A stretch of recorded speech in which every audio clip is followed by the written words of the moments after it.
Hello, I'm Antiderivative Jill, and this is Indefinite Lunch and Infinite Combinations number 34.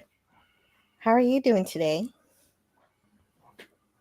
I'm doing fine. Good I to am see you all. so amazing.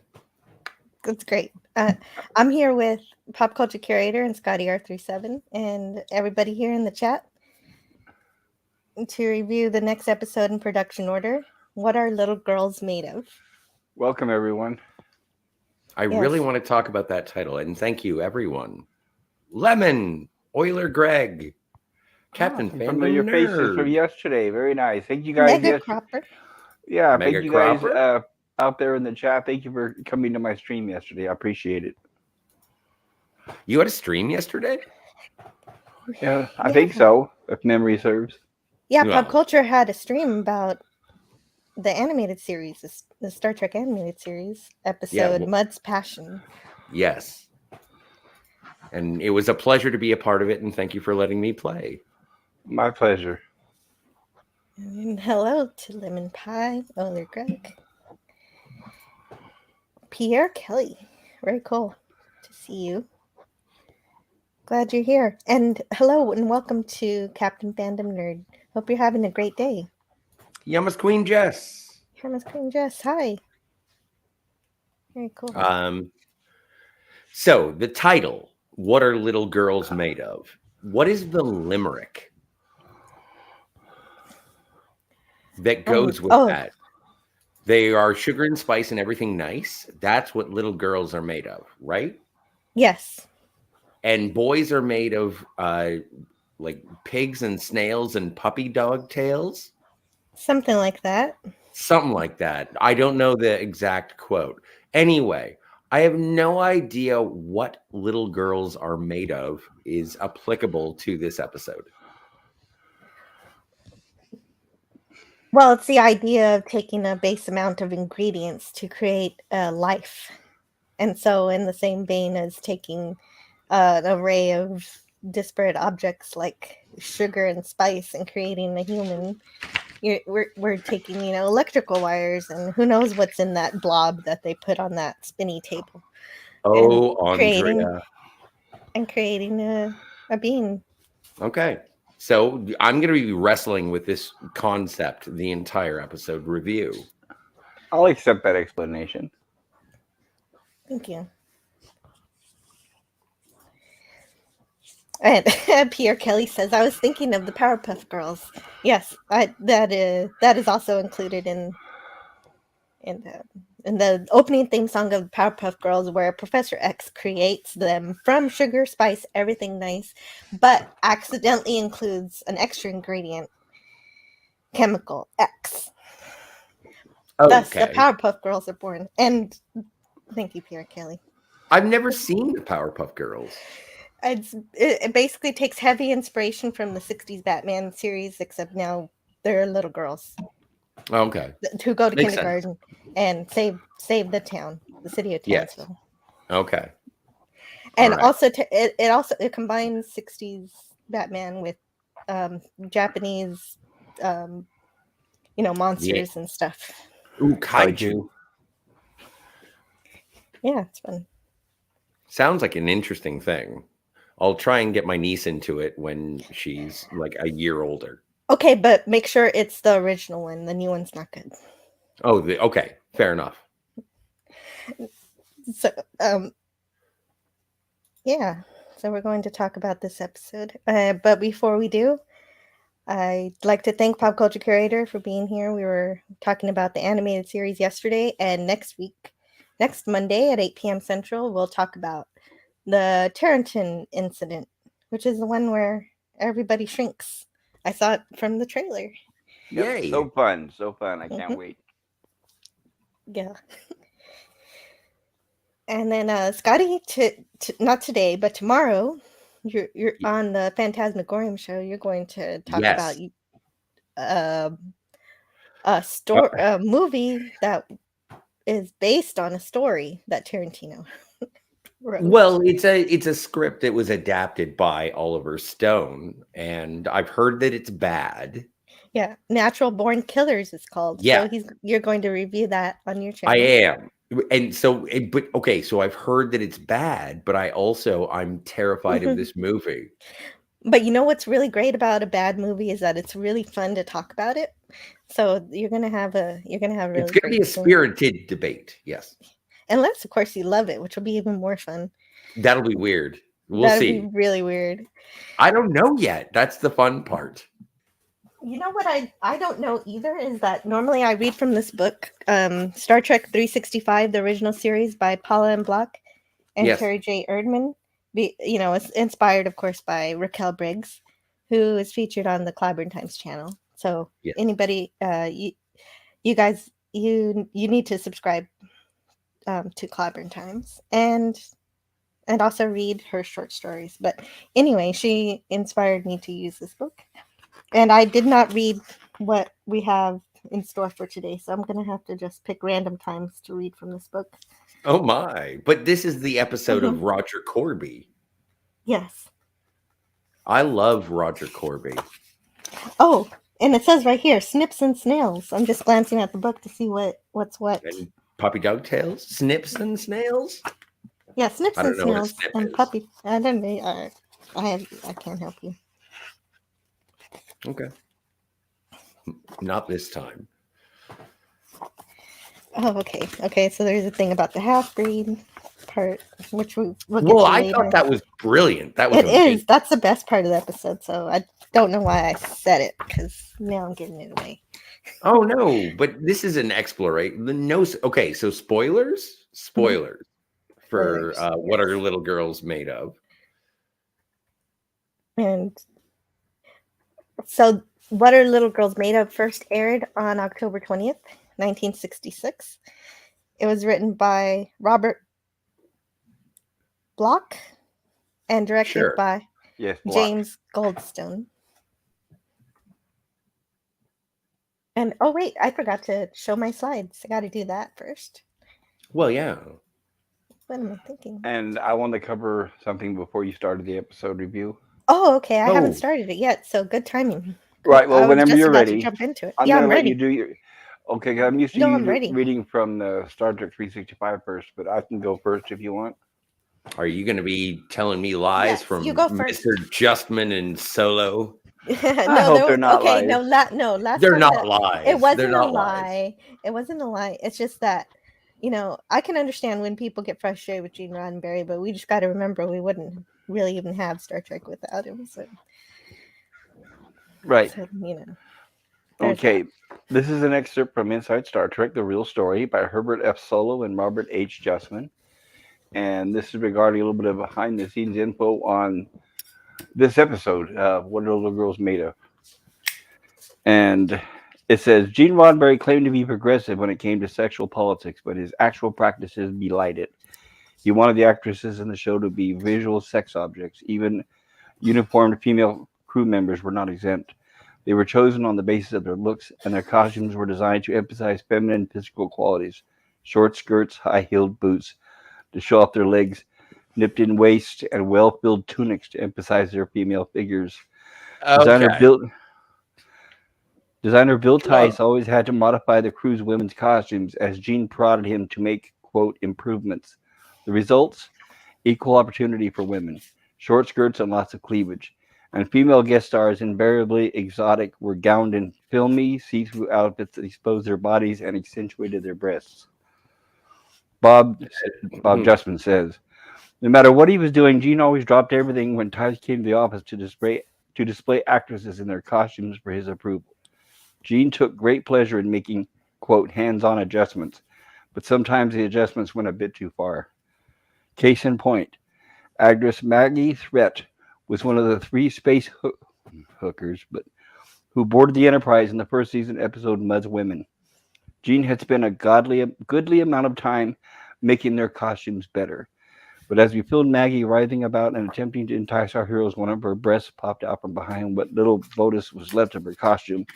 She quickly stuffed it back in, smiling ruefully. It didn't stay put, however, much to the crew's amusement and her embarrassment.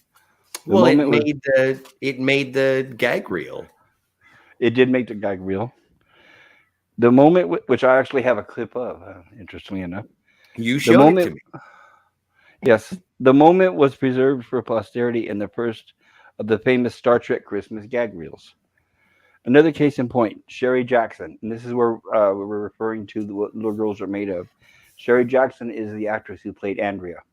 Yes. So it says another case in point, Sherry Jackson, former child star on the Danny Thomas show, had grown up to become an exquisitely beautiful young woman. And she Bill is. Tice, yes, Bill Tice brought her to the projection room where we were reviewing dailies.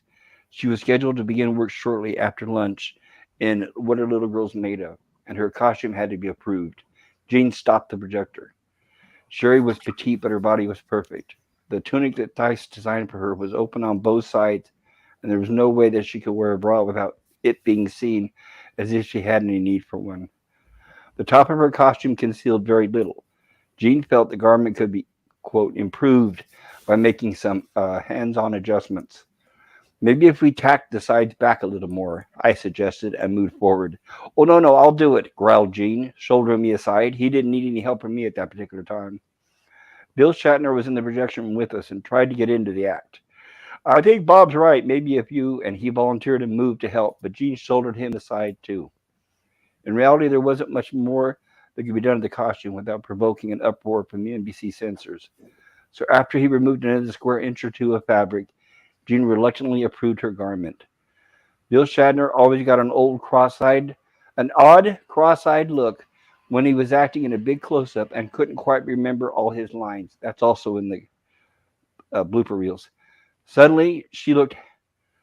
Suddenly, the look happened, and as a slight film of perspiration formed on his upper lip, he said, breathing heavily, "Ah, Sherry, what say you have lunch with me, and I'll help you with your scenes?" "Oh, would you?" She smiled seductively. "You're so kind. I don't know how to thank you." "I'll bet Bill knows how," I thought. This is Bob speaking. Hmm. Sherry asked for a bathrobe to cover herself. The prospect of displaying her body to a crowded studio commissary had apparently aroused her nascent modesty. As they left, Bill took her arm. She smiled a secret smile. When they arrived at the neighboring Paramount Studio commissary and saw how crowded it was, Sherry quickly removed her bathrobe and made an entrance that became legendary. Herb Solo writes, I was eating there when Sherry, quote, did lunch. Food laden forks were arrested midway in their journey from plate to mouth. Agents, producers, extras, technicians, and studio executives reacted as one to this vision of feminine pulchritude. Conversations in the room hushed I as don't she even know paraded. what that word means. Conversation in the room hushed as she paraded proudly past, and with Bill in tow, took the longest route possible to reach her table, and she smiled bitterly through it all. So that's the end of my quote. Thank you, Jill. You're welcome. Thank you for the story. The 1960s were a sexy time. Yes, Yeah, times have changed, that's for indeed. sure. Oh, have they? Yes, and I also want to welcome to the chat Dalek451. Hello, Dalek. Dalek! Also JPRPH1. Japerf. Hello, everybody. So the Enterprise is in orbit on this planet. And we find out why Nurse Chapel signed up to work on the ship. She gave up her career in bioresearch in hopes of reuniting with her fiance. Really? Is that the reason? Yeah, that's why she gave up a different career she had in So bioresearch. Yeah, and she so signed up. She signed up to Starfleet to find Roger Corby. um, I don't know if she was in Starfleet when she was doing bioresearch, Okay. but she But she was assigned to a ship. Yes, for that. this episode, well, yeah, but this episode says that, and I'm sort of asking, saying, like, she joined Starfleet to find Roger Corby. Possibly. Wow. Like it depends on whether or not she was already in Starfleet or not doing her career in bioresearch. I don't know if she wasn't. I don't know when she went to Starfleet Academy, before or after her bioresearch career. Because you can be in Starfleet and be a scientist and just be stationed at some base or whatever and not be on Right. a ship. Well, okay, so I don't know then. So I don't know. We don't know. Well, that would be great to find out her full history. Like this was her episode, and we don't learn anything about her, which is kind of a weird thing that she's really prominently featured in this episode, but we don't know. Am I wrong, or is this her anything. second episode? She's been in other episodes, but this is her first one that is all about her. Naked Time. Supposed to be. Naked Time, right? And then also, what? Mud's Passion? I believe so. No, that was the cartoon. That's the cartoon. Don't call it a cartoon. It's the animated series. The animated series, right? But anyway, I know the reason why I mentioned that is because when we saw her last, she had gray hair, and this time she'll have blonde hair. Yeah. Yes, correct. She has. Indeed. You did make slides, right? Because I want to see Roger Corby. Oh, have we? Okay. I will show the slides. Shall we get to the review of the episode, Milady? Yes. So this is the planet where look Roger at all. What's that guy's name? No, go back. That is Steve. Okay, thank you. Actually, I have a question about that, but I'll tell you in a minute. Sure. So there's Chapel. The lighting is amazing.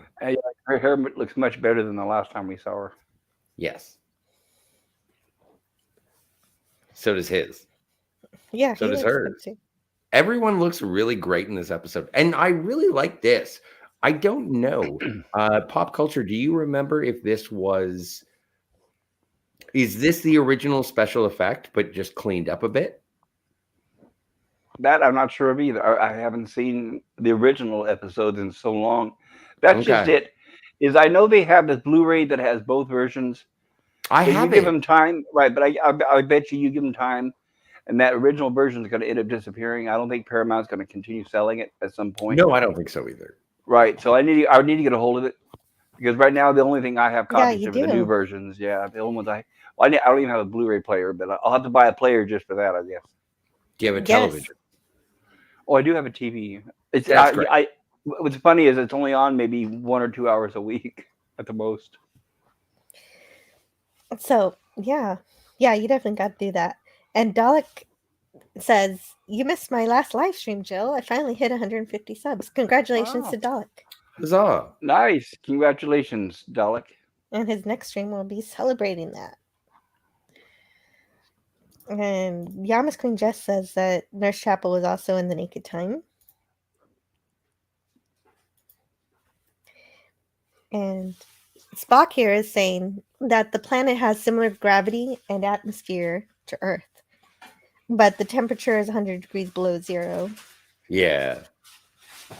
So. And this is the second planet that we've got to that is like, it gets cold.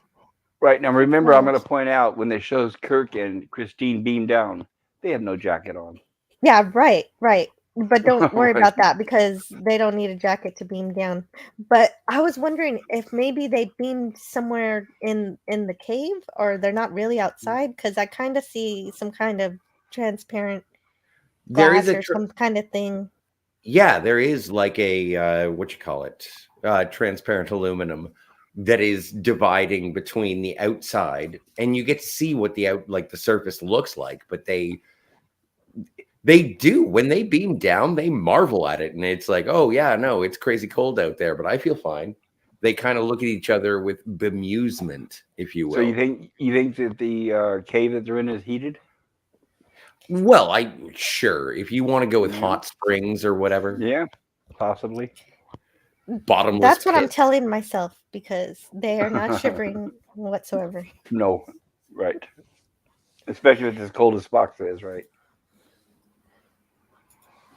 Well, and don't forget, like in the Enemy Within, that was Sulu on a planet with 120 below.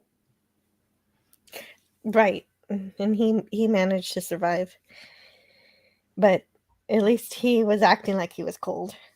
Well, yes. And he had his phaser that he was blasting the rocks to use them as heaters. Yes, that's the first time we get to see that, and not All the right. last. We're not.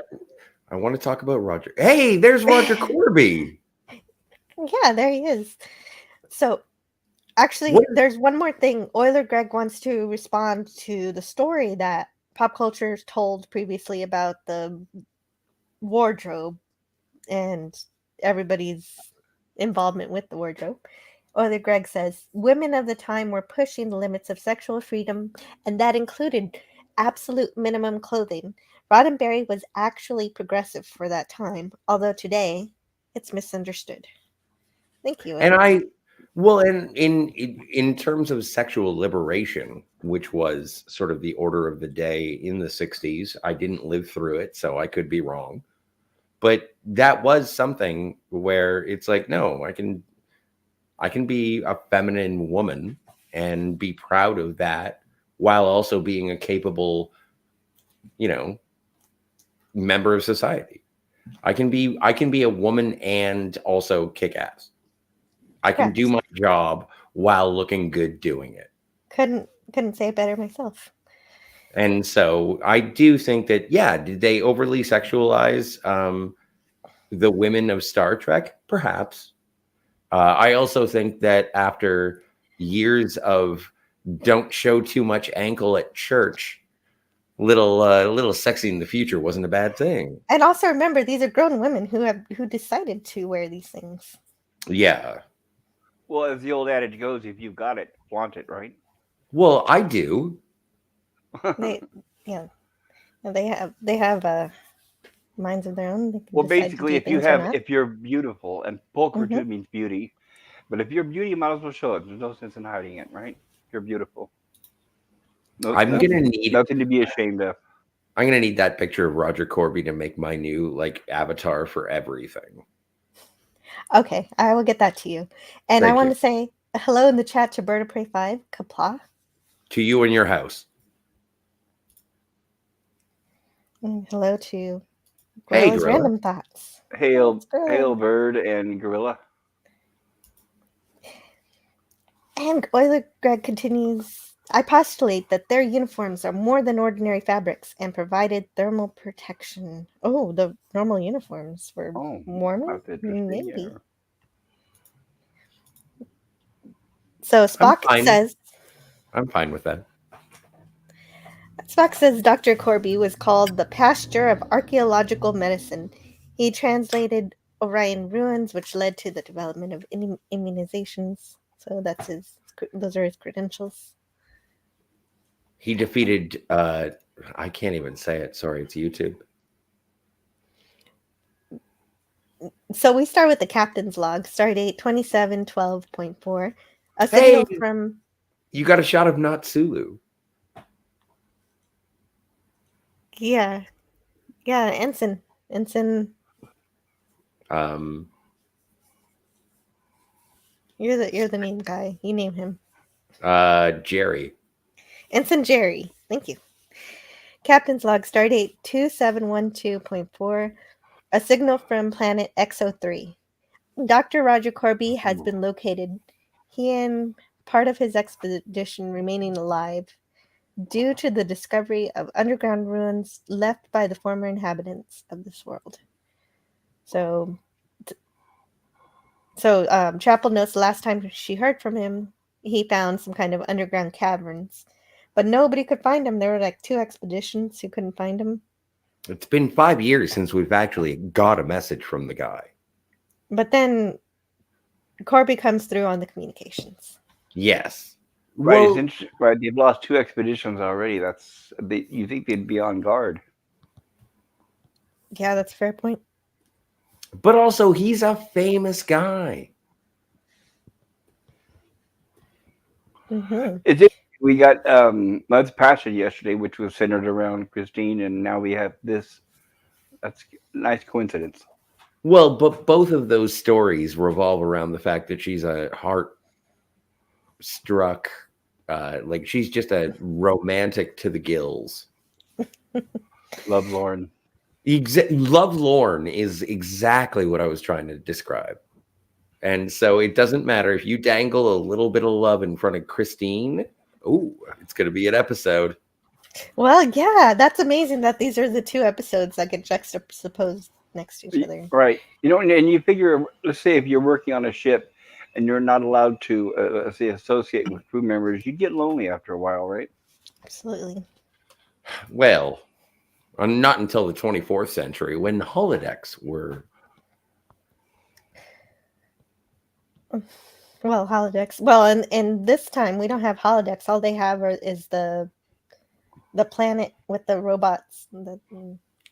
I don't want to get into that when it comes to, supplanting love. I don't know. Yeah, that is. You don't want to go to a planet. Another live stream. It's a whole thing. Or, well, you know what? It's okay. You can't find love on your own. Go to the shore leaf planet.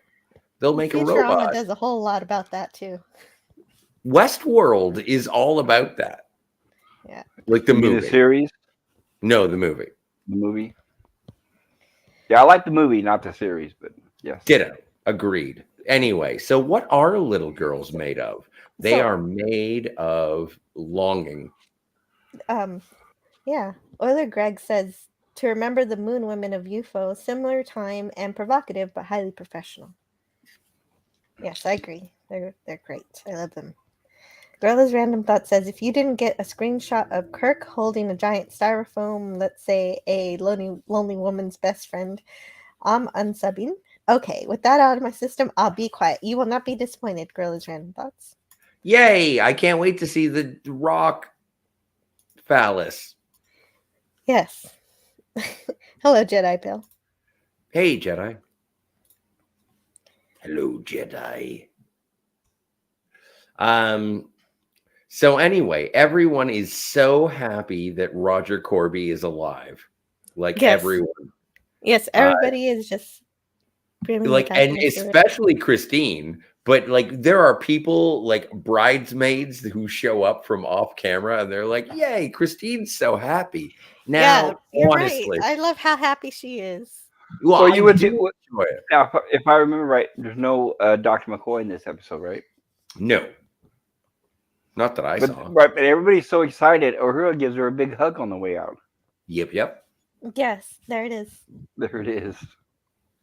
Well, and also, I'd like to say, like I've been saying this on the animated series things, Christine does not have a black collar. It is a blue collar. Yes. So when it shows up on the animated series, it is a mistake. Yeah.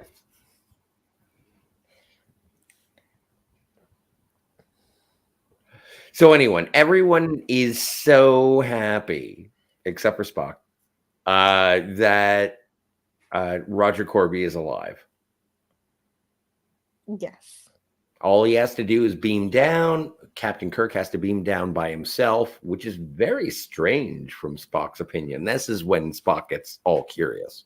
Well, especially because the first two expeditions are assumed missing. So I don't know, they just seem to be taking that very lightly.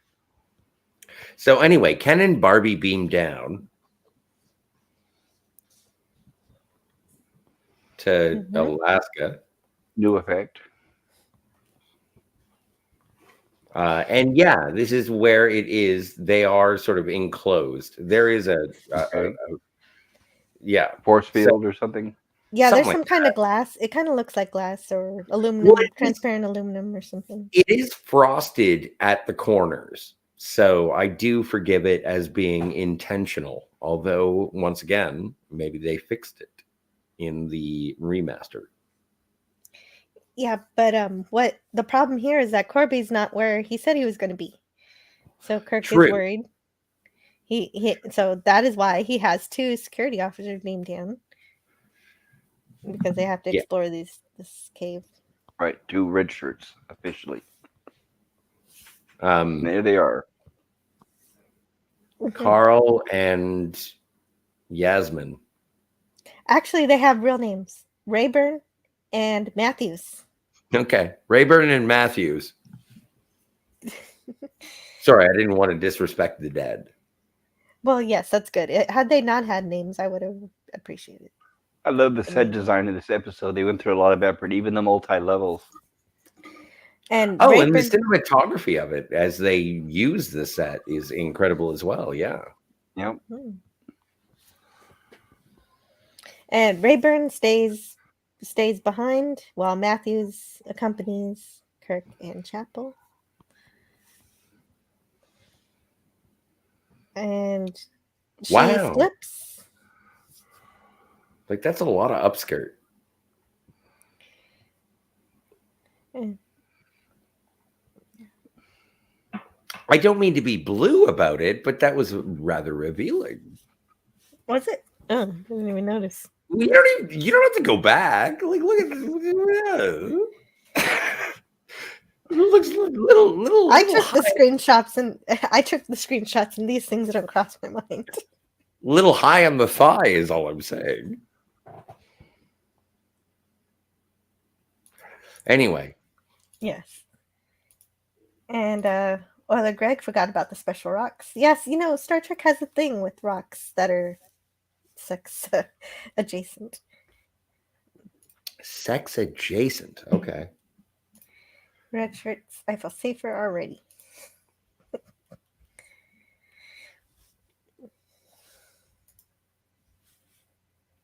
Oh my stars! Look at that phallus. A stalagmite, I believe. Yes. And then this is what's his name? Brown. Brown. I am Brown. And there's Matthews. And There was there Matthews. Your joke was better. I'm so sorry. You want to say yours? There goes Matthews. That is exactly perfect. Yeah, Matthews didn't last very long. No, neither does Rayburn, because this creepy fellow goes along while Lurch. Kirk is lamenting the loss of his crewman. Mm. And we know Lurch is responsible. But wait, his name's not Lurch in this episode. No, it's Rook. Ruck. And yes, and in costume, he was over 7 feet tall. Out of costume, he's 12 feet tall. That makes sense. Well, there was a joke they played on the Paramount lot I was reading about this morning. He was all dressed up, and they had him ready to go, the makeup and everything. And then there was a salesman on the lot wanting to talk to Gene Roddenberry to sell him some Chinese samurai outfits.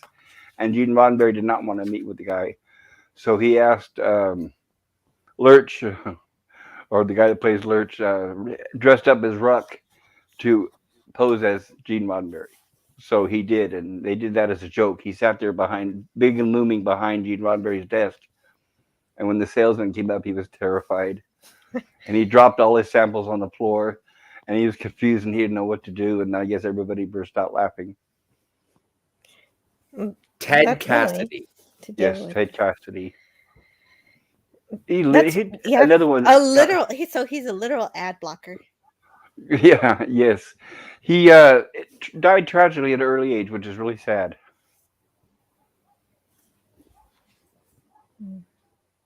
Well, he's really great in this episode. And he's sneaking. Kirk calls in on Rayburn to check up on him. And he also supplied the voice for the Incredible Hulk. And Ruck takes him out. Look at the size of that hand compared to the head. Well, look, yeah, he's a giant.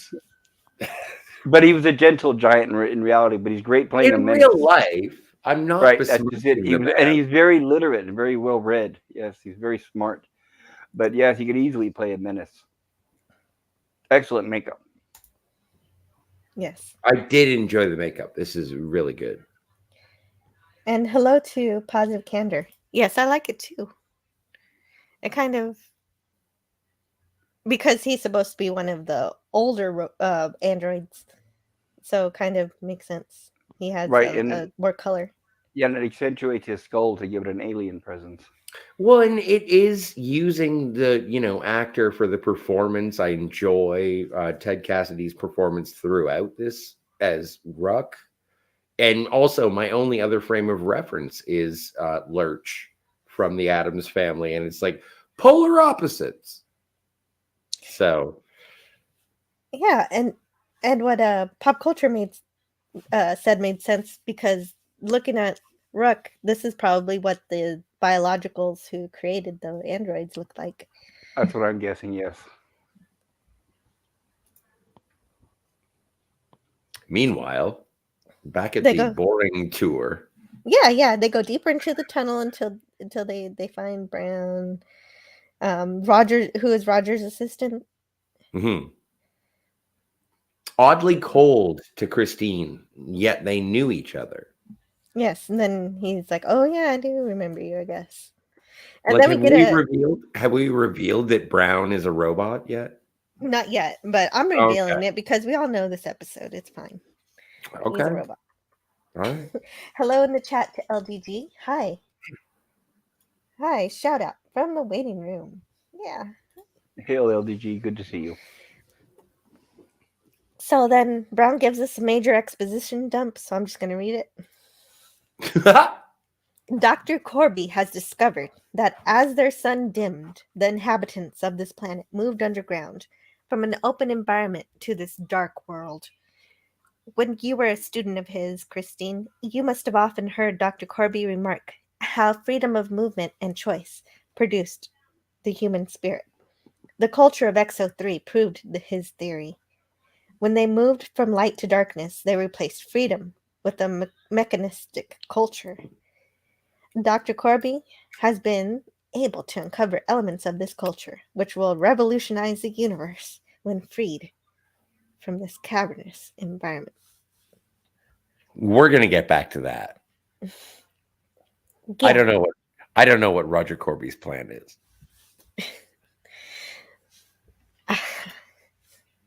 Anyway, but that's what I he barely said. know it myself. Yeah, no, but like we're gonna have to piece it together. Mm-hmm. But then they meet Andrea. I know, right? I would absolutely buy her a pizza. Well, you think the first thing that Christine would say is, "Well, why did you make it look like that? If you're making androids, Roger, why did you make it look like that?" That's exactly what she asks, but it Yeah, takes a it little is. while. Right. Well, but you already made a brown. Now let's make a hot brown. Mm-hmm. Well, here's what the book says about Andrea, I think. Okay. It says, perhaps the title, What Are Little Girls Made Of, is a bit misleading. Andrea Sherry Jackson is indeed a girl android at any rate. And to look at her, one has to assume that all of the everything nice ingredients went into creating her. On the other hand, Ruck is definitely more of a Snips and Snails creation, a monster right out of the classic novel Frankenstein. You rang. One might be tempted, then, to cast Dr. Corby in the role of Dr. Frankenstein. Keep in mind that Ruck is the creation of the old ones. He merely worked for Dr. Corby, and then only until he remembered his true heritage. There's still a lot of Frankenstein in this Robert Bloch script, as Kirk and Chapel feel their way through underground tunnels, reminiscent of haunted castle catacombs, and in Corby's own resurrection from the grave. Also in the mix is more than a snippet of H.P. Lovecraft, a mentor to horror writer Bloch. Right. And Robert Bloch also wrote Psycho. Oh, neat. Many of Lovecraft's tales made reference to the Old Ones, unearthly alien beings from long ago who left behind vestiges of their civilization. As in What Are Little Girls Made Of, Lovecraft's Old Ones ultimately were destroyed by their own monstrous creations. Oh, that actually shines some light on this episode. From Cthulhu. Neat. I love Lovecraft. Oh, and hello to Gap After Dark. Hey, Gap. Euler Greg says, Ruck's acting sells the episode, and he was the best guest star of the episode and of the series. Thank you. I do wish they would have had him more. It's too bad. Yeah, he could have come back. That would have been great. And hello, Fractured Vision. He says, hi, gang. Andrea was the inspiration for many young sci-fi boys' fantasies. True story. She's very beautiful. Yes, she is. Nerdporeal Lifeform has a question for us. Question for the panel and chat. Are you the Pasteur of archaeological medicine? Yes. No. Not me. If So, someone asks you if you are a god, you say yes. So I'm going to go with yes. And then the next thing they say is that so then you don't bleed. Well, let's find out. Oh no! Was that Right. a Batman versus Superman? No, but that's what you would say. That's the first thing because God supposedly don't bleed. Oh. Well, the only thing I don't know is what God needs with a starship. So, meanwhile, back at the hot robot. Euler Greg says Andrea was the first hot sci-fi robot girl. Oh, what? Right. Okay, so that's a very good point. That Andrea Brown and Ruck are the first androids we get to see In Star Trek. Yeah. That's the coolest thing about watching everything in production order. So many firsts. Yeah. Right. And am I correct in the difference between a robot and an android is a robot in human form, right? An android is autonomous, but a robot is a slave to its programming. Well, so are these. I mean, they're androids, but they're a slave to their programming, right? That's what it's a for big, most of them. Yeah, exactly. And so these guys are robots. Right. At some point, they gain sentience, but they're basically stuck to their programming. I'm not quite sure if I believe that they gain sentience, but they begin to. Yeah, well, or if not gain sentience, but they begin to overpower their programming, like Ruck later on, right? Agreed. I love robot episodes with Jill. This is so much fun. Well, you're in the right place. So would Lovecraft's minor counterpart be called Hatecraft? It says Nerdporeal Lifeform. Yes. Robots are real, androids are not. Well, for now anyway, Nerdporeal Lifeform is correct. Yeah. Robots are real, androids are not. That is a true statement of current day. So far, right? So far. That we know of. That we know of. You know what? Hang on a second, guys. Big announcement. I'm an android. Knew it. I know, right? Well, with the advances we've been having in robotics and AI, I can see it coming. I'm a bot. Yeah, right. Yes, I agree. Pop culture. Did you guys hear about the police? I posted Twitter, I think it was last night, that the cops in Oakland. No, the cops in, I think it's Oakland, California, are going to start using robots with shotguns. Yeah. So have it's basically RoboCop. No, it's Tom Selleck movie Runaway. I didn't hear about that. That is terrifying. It is terrifying. That's what I was thinking. If they just send robots in with shotguns, yeah, they're doing that now. It's like, okay. I guess that way the cop can be sitting on his desk somewhere 10 miles away, controlling it remotely. Oh, okay. Monitor. Remote control robots. Yikes. Oh. Yeah. Okay, so right? like drone strikes, but against U.S. citizens. Wow. Okay, I don't want to get political here, but sorry about that. Wow. No, it does mix with sci-fi though. That is sci-fi coming into reality. Yeah. It reminds me of RoboCop. But this is what Roger Corby wants. This is going to be. This will make it so that no person has to die. Don't you understand? Yes, replace people with robots. How is my Roger Corby impression? It's not good. It's not but it's great. It's not good, but it's great. Thank you. Roger Corby was played by Michael Strong. He was born in 1918, and he passed away in 1980. I love this actor. I love this performance. When I say I love Roger Corby, it is not ironic. I empathize with everything to do with Roger Corby. You do. I would like to hear more. Well, okay, so first things first, we've already been introduced to the character. He has made immunization science, he's revolutionized it. Yes. He has made more people survive infection than anyone in the 23rd century, right? Right. So he crashes on a planet. He freezes to death, but he's saved by a robot. And he's like, I could save even more people if I could make everyone into robots. Oh, when you say that, when he's saved by a robot, corporeal life form sentence makes sense when he says this was another Forbidden Planet clone of an episode.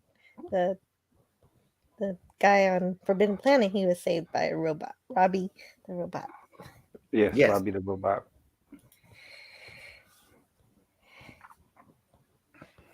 And I interrupted your little... No, I was done. Oh, you were done. Yes. Okay. So he was saved by a robot, and that makes him think everybody should be robots. Yeah.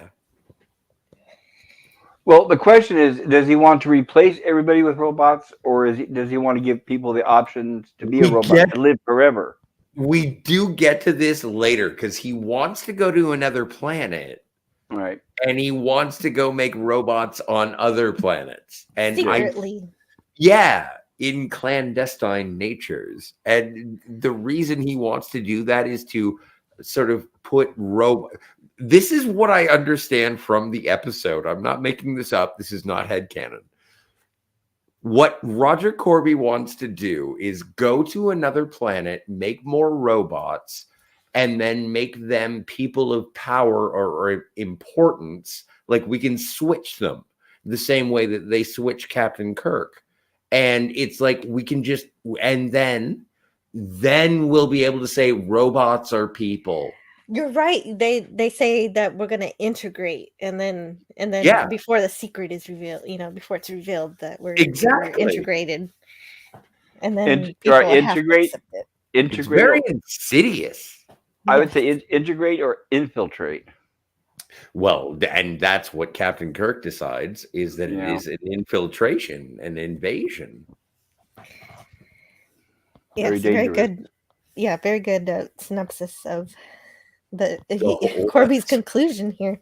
No, it's okay, because that's the exciting part of that's the only thing that really makes this a very interesting episode. So Corby here, he wants to talk to Kirk, but Kirk's making sure he stays in communication with Rayburn and the Enterprise, because of course he and Nurse Chapel are otherwise alone. So oh my god, look at that. And Corby and Nurse Chapel say hi.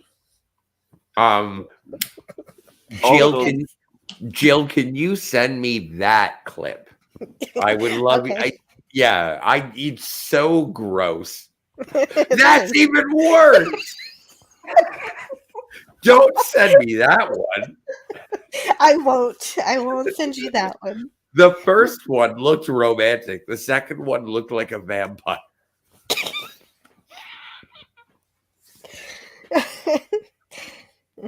Also, the characters speak in a hush or whispers in this episode.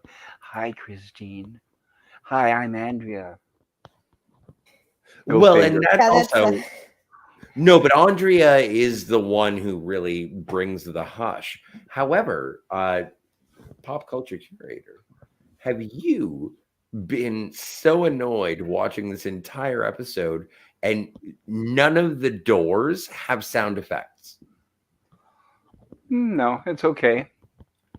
But it was one of those things. I've said it before and I'll say it again. I hear things in an episode and I'm like, oh, I wonder if Pop Culture Curator thought of that.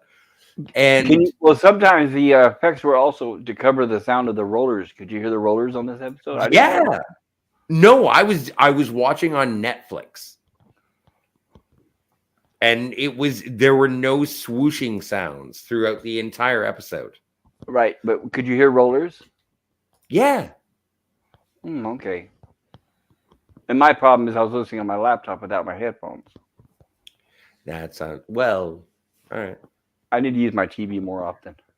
Oh, can we just kill this robot? Well, Brown threatens Kirk with the weapon in order to get him to stop trying to communicate with the ship. And so Right. this is, of course, where Kirk realizes things are very, very wrong here. See, But this is Jill. I Yes. hate to Yes, interject. God. Please do. This is what was exciting about Star Trek in the beginning. Is that it was, United Federation of Planets, Starfleet, whatever, and it is grown through the original series. But it was like, we don't know what we're gonna find. And it was the joy of not knowing what you were gonna find. Is it a planet of robots? I guess. It's a frozen planet with robots underground. Exactly. And it's run by a famous doctor that we all love. Yes, who should be a good guy, but he's sure not acting like it. Right, and I've definitely heard this plot before. Yeah, underground factory of androids. Yeah, I think I've seen that before. But this is okay. Yeah. Yeah. Still like it. Love it. Oh, I like it too. Yeah, I'm a big fan. But yeah. Anyway. Yeah, me too. Is this robot Kirk or is this regular? This is still regular Kirk. Yeah, still regular Kirk. He's Andrea tries to take his phaser away, so he grabs her. I guess he's using her like a shield. And it's too bad that the doctor that was poor. It's too bad the doctor didn't design her to be stronger. But right. The android should be strong. Yeah, really strong. But I agree with what you're saying, Jill, is that when I saw Kirk use this young lady, as far as he knows, as a human shield, I was like, dick move, man. Yeah, but he doesn't do it for long. He realizes he's being a dick, so he rolls and yeah. There we go. We get our classic Kirk roll. Nice. Always look forward to it. And I love this phaser shot. That's great. And there goes the original phaser too. The original. The phaser pistol or phase pistol. Right, from the beginning of the series. Yeah, the cage. Yeah. And since Brown won't drop his weapon, Kirk fires. Shoots him in the fucking gut. And that's on kill, so. But then Ruck comes in. You know what? I love the physicality of every fight. This fight, Ruck and Kirk, is better than the Gorn and Kirk. This is fantastic. It doesn't go on. This is amazing. Look how strong he is. But you know what? Here's how they filmed this. Okay. Because obviously Ted Cassidy was strong, but what he did was the way they did this, and also not to injure William Shatner, is when Jill, can you go to the last slide? There. When he grabs William Shatner by the arm, that is William Shatner, not a stuntman. William Shatner at the same time is jumping with his feet. Yeah. That's helping jump. Right. That's helping the actor lift him, plus while not injuring his arm or shoulder. So basically it's like William Shatner's jumping into his arms. So that's why Rock pretty much spins around and pins him against the wall, because if you're pinning him against the wall, that also helps support his weight. Well, it's great stunt work. Oh, it is. It is. Yeah, it's that's fantastic. a great way too. That way you're using the actual actors without having to use stuntman, and everybody's safe, and it still looks great on screen, right? Well, and also I think that William Shatner is a great stuntman through the show, although Star Trek stuntman is a meme. But it is. I think that when you have a person like, I think Ted Cassidy and William Shatner would work well together, because I think that it would be like, okay, you're a big guy, you can lift me. Fine. Let's do it. It'll be great. And it is. These are great fight scenes. Right. And the reason why we had to have stuntmen is unions. So there were certain scenes that are required to be done by stuntmen. Anyway, we find out that Brown is a robot. And look where he's laying, right there in front of it looks like an old 60s console radio. Yeah. Like- Oiler Greg here says Future World plot is similar. I've never seen Future World. Yes, Future World was a sequel to Westworld. Not quite as good. Got Peter Fonda in it, but I've never seen it. I want to get it. it takes place the whole movie underground with androids, pretty much, right? It's like I said, it's not as good as Westworld, but it's Much worth like watching. this episode. And Yamas Queen Jess says, wouldn't Dr. Corby be the predecessor of Dr. Sing's Data's creator? I think they're not. I think they're not connected at all. I don't think they're connected at all. I think after this episode, everybody forgets all about this planet. Well, and also, like, don't forget, Roger Corby landed on this planet, and then the planet, like Ruck, like heals him, and so he didn't create anything; he found something. Right, and then he figures out how to use the technology that exists underground. Right. That's why he says we can't leave this world because this is where I can actually make things. If we brought them up, they'd just be curiosities just to look at. Well, call me crazy, but I would be saying You're crazy. I want to know where those 2 expeditions went.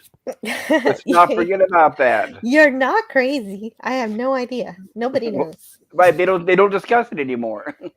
And Nerdpora Lifeform says Corby used ancient technology and Sung did it all himself. So that's right. Yes. They don't talk about positronic matrices or anything here. So definitely different. Sung. And the Sung. Yes, Sung. It is what I meant to say.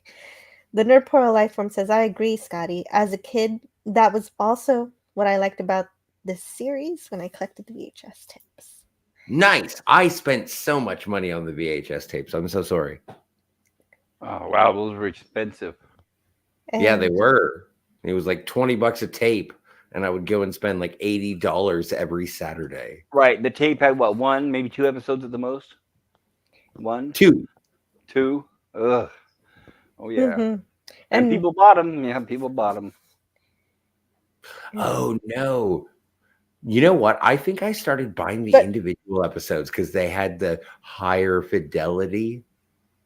I am doing finger quotes because it was VHS. I used to buy blank VHS tapes to record stuff.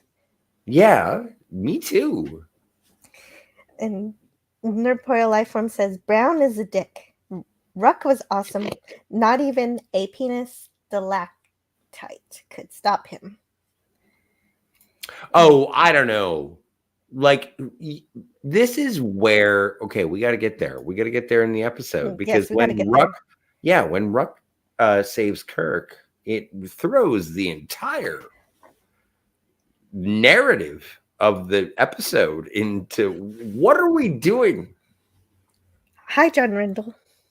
Hey, what's going on, John? Yes, we'll get there. So anyway, that guy's shot in the head or in the gut. I like the detail. Oh yeah, well, that is what a robot looks like. Right. Well, there's capacitors in there. You can see resistors. So, yeah, for 60s sci-fi tech, I liked it. Yes, it looks great. Me too. Yeah. And so Ruck is mimicking Captain Kirk's voice to reassure Spock that everything's going fine. This is also a clip from, by the way, this is a clip from the bloopers also, where Spock says, "Are you feeling all right?" And this is also the episode and the scene where Leonard Nimoy's son comes out, dressed as Spock, and he walks behind Leonard Nimoy, and Leonard Nimoy laughs. One of these days, I'll need to show that too. That's sweet. I like that. Yeah, it was from this episode. Oh, Adam Nimoy? Adam Nimoy, yeah, dressed as little Spock, comes out walking and surprises his dad. That's cute.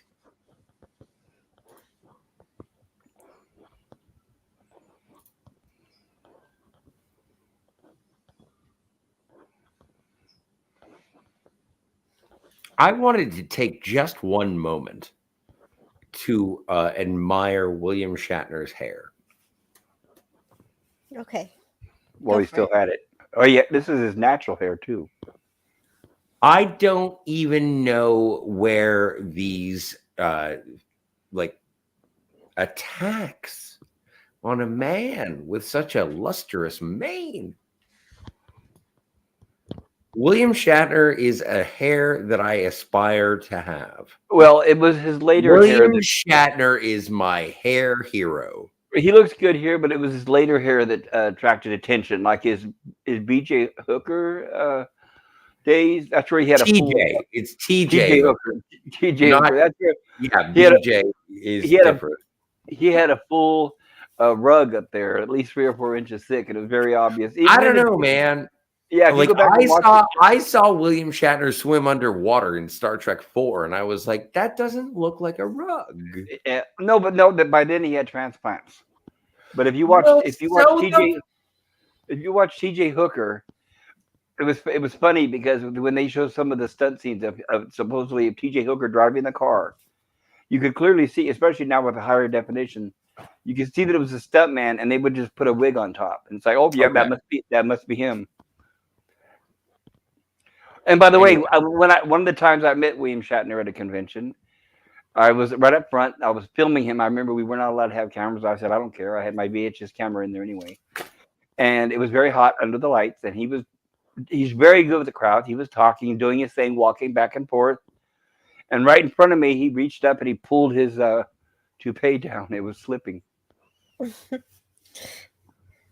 Well, yeah, Shatner is great with the crowd. He's such a great entertainer. He is. So, he knows what to do, he can have his hair however he likes. I agree. But you know what would be nice? If he did one role where he used his natural whatever is underneath. But now that he's had transplants, that's not going to happen. Well, no, he did. Well, it's like have you ever seen the movie Jackie Brown? Oh, yeah. And Robert Forrester plays a character who is very similar to himself. And he said, he was losing his hair too. He just passed away recently, sadly, from cancer. And he says in the movie, he's like, well, you know, a little while ago, I noticed that I was losing my hair and it made me feel bad. So I did something about it. And it's a very natural answer. And so I don't know. If they can make it look realistic, it's fine. William Shatner overcame baldness. Good for him. If they can make it look realistic, it's totally fine. But sometimes they look like Chucky, you know, or Chia Pet. But Shatner does not look like Chucky or Chia Pet. No.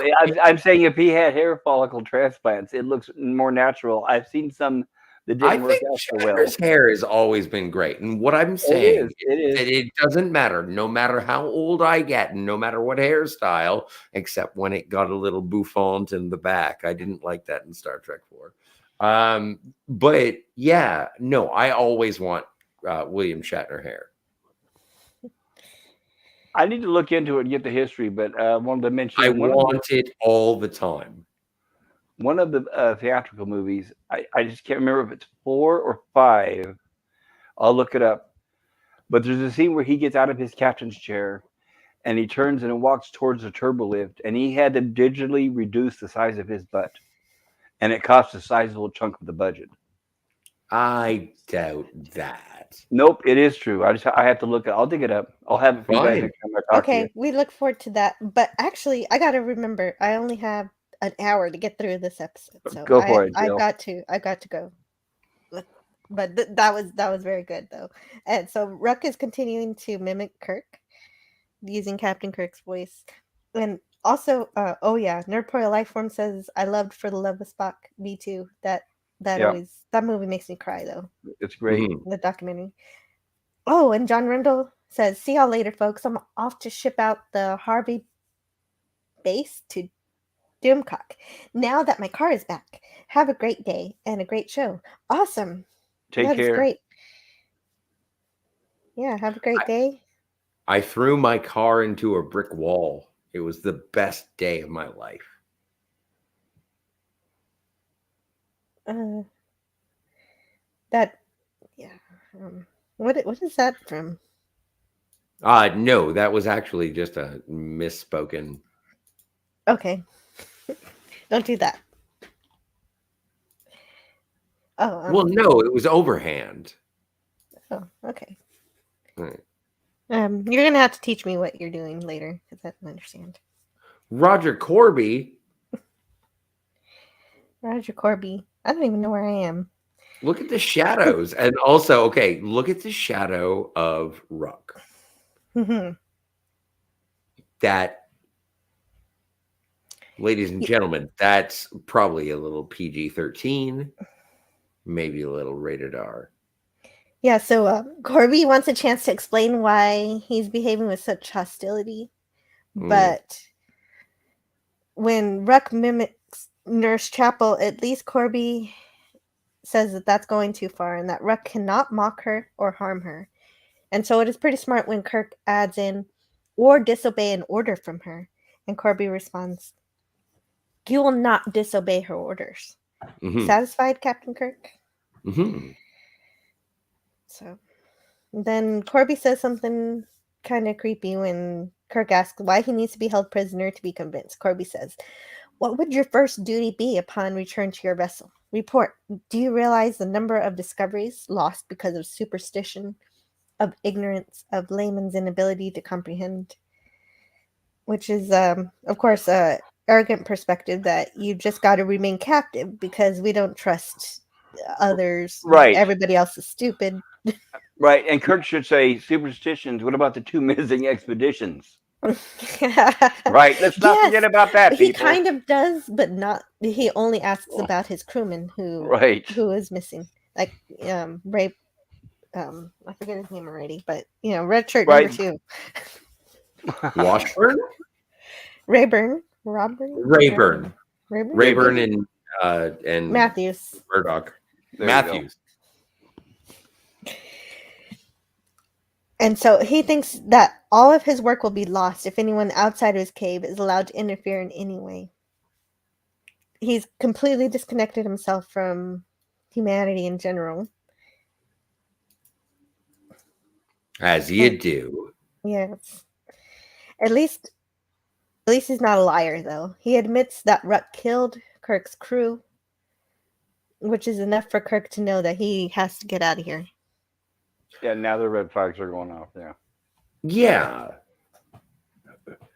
Hello, Captain Kirk. I am Rook. What a great voice Ted Cassidy had. and Kirk tries to run, but Ruck grabs him and throws him against the wall. And I agree. Great looking stunt. Absolutely fantastic. All of this fight scene is so great. Yes. And before I continue, I wanted to read about the outfits. These outfits. I'm gonna be Andrea for Halloween this year. It says, despite Star Trek's notoriously slim budget, William Thesis never failed to deliver costumes with the unique look befitting a show set 300 years in the future. Each of the distinctive blue and green uniforms worn by Kirk, Dr. Corby, and Dr. Brown in What Little Girls Are Made Of was stitched together from separate jumpsuits of blue and green. The beautiful female android Andrea was dressed in a revealing pantsuit that seemed to owe a nod to designer Rudy Gernrich. Hang on. Just 1 second. Have you ever heard the phrase revealing pantsuit? Ever? Just now. Just now. Okay, keep going. Yeah, no, I haven't. I've never heard of a revealing pantsuit. It now exists. Okay. 1964 design for a topless bathing suit. 1964 design for a topless bathing suit also featured a daring use of a V straps stretch across the female torso, albeit with much less fabric. With it being a bathing suit instead of a pantsuit. Yeah. Look, I'm trying to a little jealous. I'm trying to imagine a situation where I'm hanging out with someone and I'm like, okay, so you're wearing a pantsuit. Can you make it more revealing? And it's like, no, it's a pantsuit. Mm-hmm. I know. Well, Star Trek figured it out. I guess. Thank you, William Tice. And so in the book, they also have a bit about Major Barrett. She appeared in the first Star Trek pilot, The Cage, as number 1. A by the book female officer and Christopher Pike's second in command on the Starship Enterprise. When NBC rejected that pilot, the network also rejected the notion of such a high placed female officer.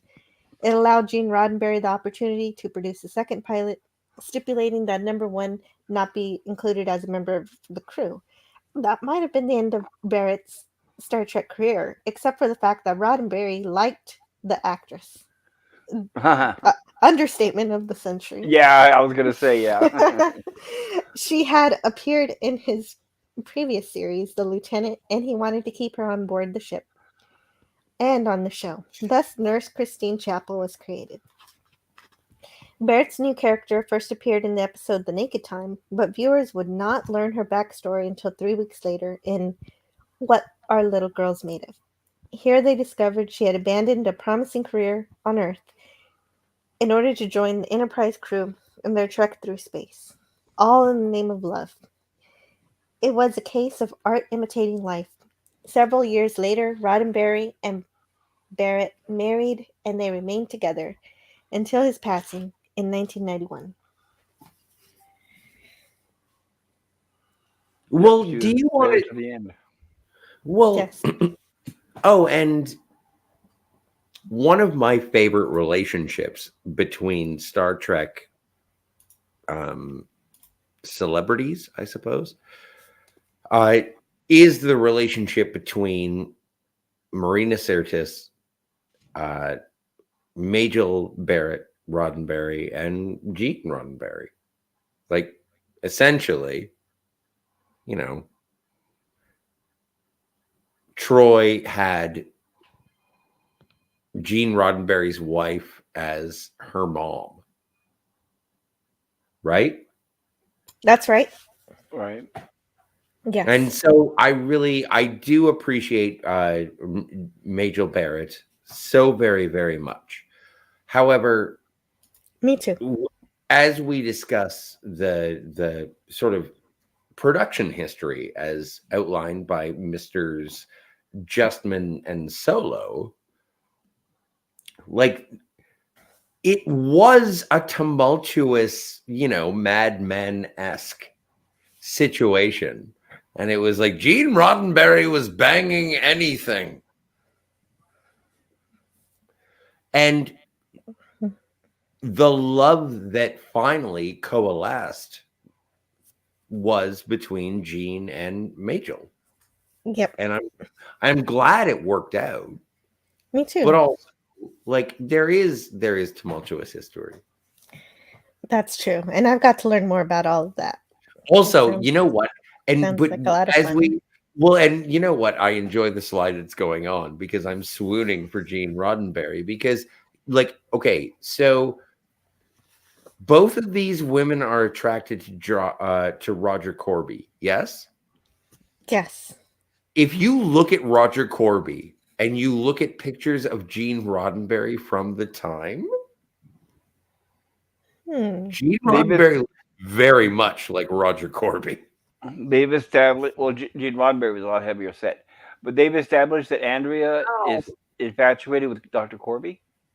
It At will the come end- to light. It will come to light. Okay, because she's a robot, but I guess she has feelings. Well, yeah. At this point, Corby is saying that Andrea has the warmth and the pulse of a human externally, but that she doesn't have emotion. Right. And so, using as much tact as possible, which they were very good at in the 60s, Nurse Chapel essentially asks Corby if he's made love with Andrea without using those words. Right. And Right. he says that she's not capable. He demonstrates this on Kirk by having her kiss him and then slap him. Yeah, Yes. some people are into that. And this is to prove that no, I didn't do anything in the bikini area with the robot. But does Well, that prove that? Well, No, well, shouldn't Christine say, okay, all you did was prove that she'll do anything you say? Yeah, right. Right. They prove that she'll obey any order and Right, doesn't have so emotion. yeah, so now I'm even more suspicious.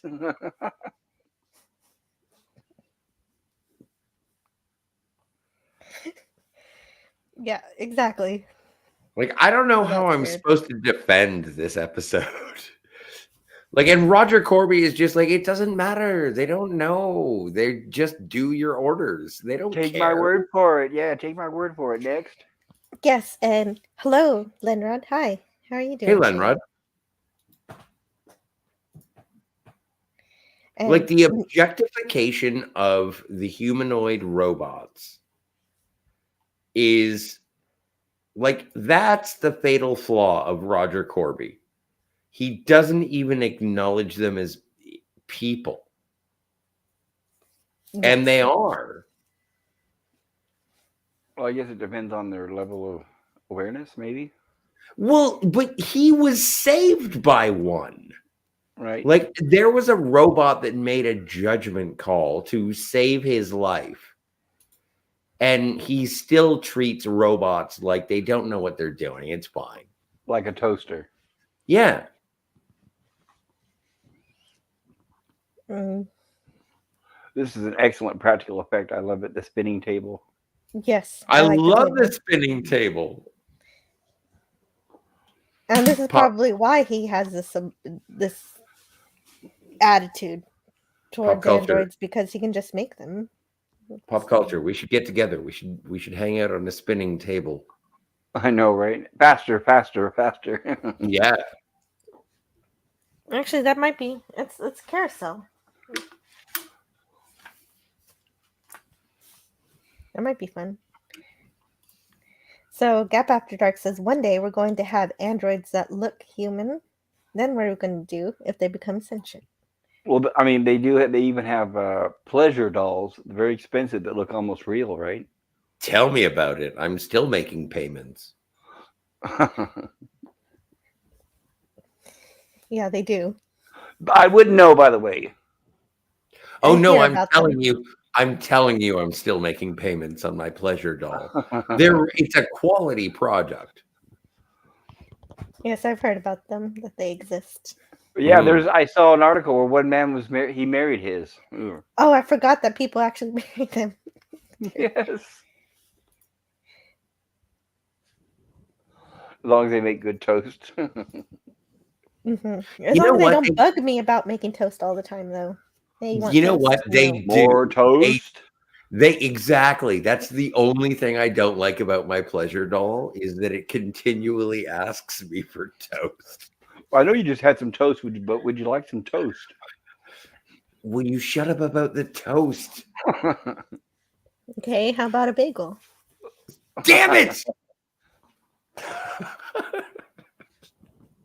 Okay, that's from Oh. Red Dwarf, actually. So I recall, Lenrod says, I recall reading about a guy who had one made to be a perfect replica of his ex-girlfriend as a shot to her.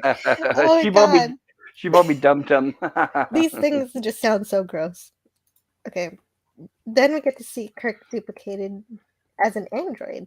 Kirk is naked on one side of the table. Yeah. He And gets on the turned other into a side- sex doll, Jill. Yeah. And there's some Meanwhile, human side boob. Yeah, and there's some human shaped materials that are used to generate and shape Kirk android.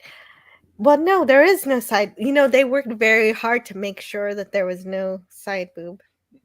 Oh, You know yes, they did. Which they had trouble filming the scene, right?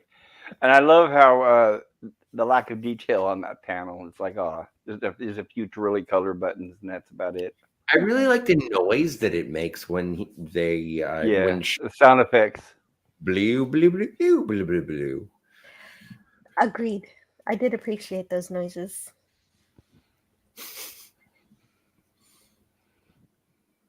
And Roger Corby is just like, look at it, Christine.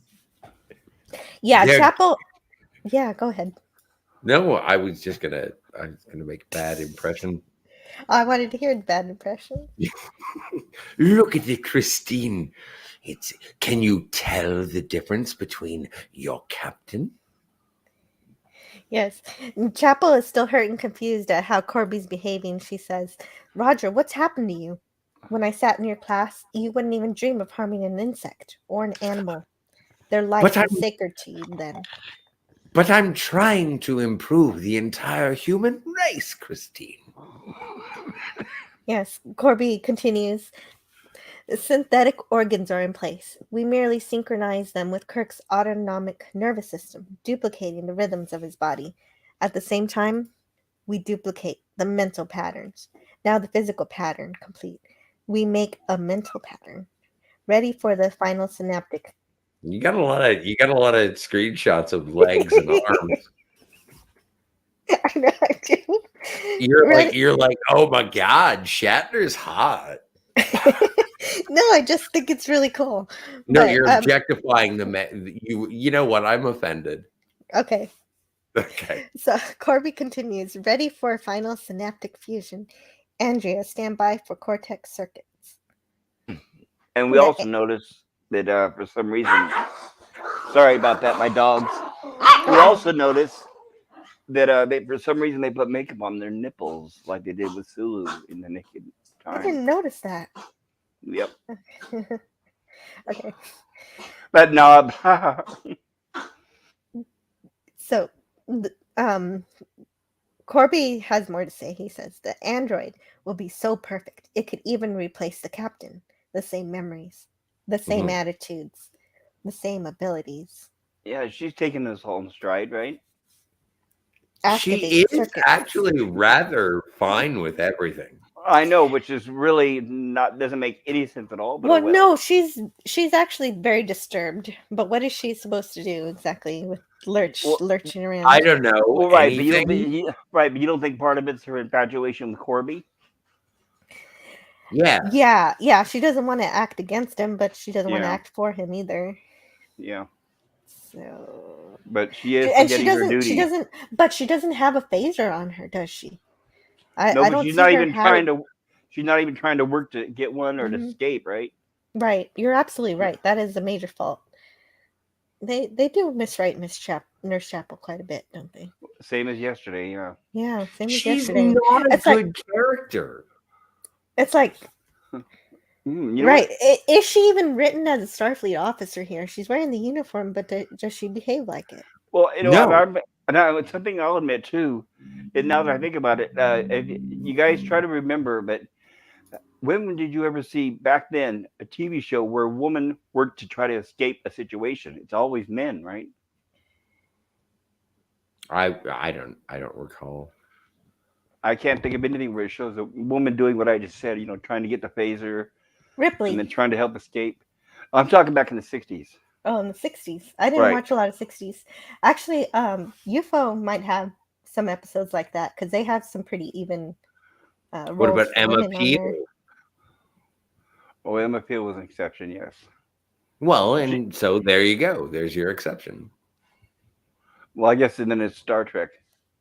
I guess I'm mostly. Anyway, I just wish her character would have been a little more strong. Me too, and she absolutely could be.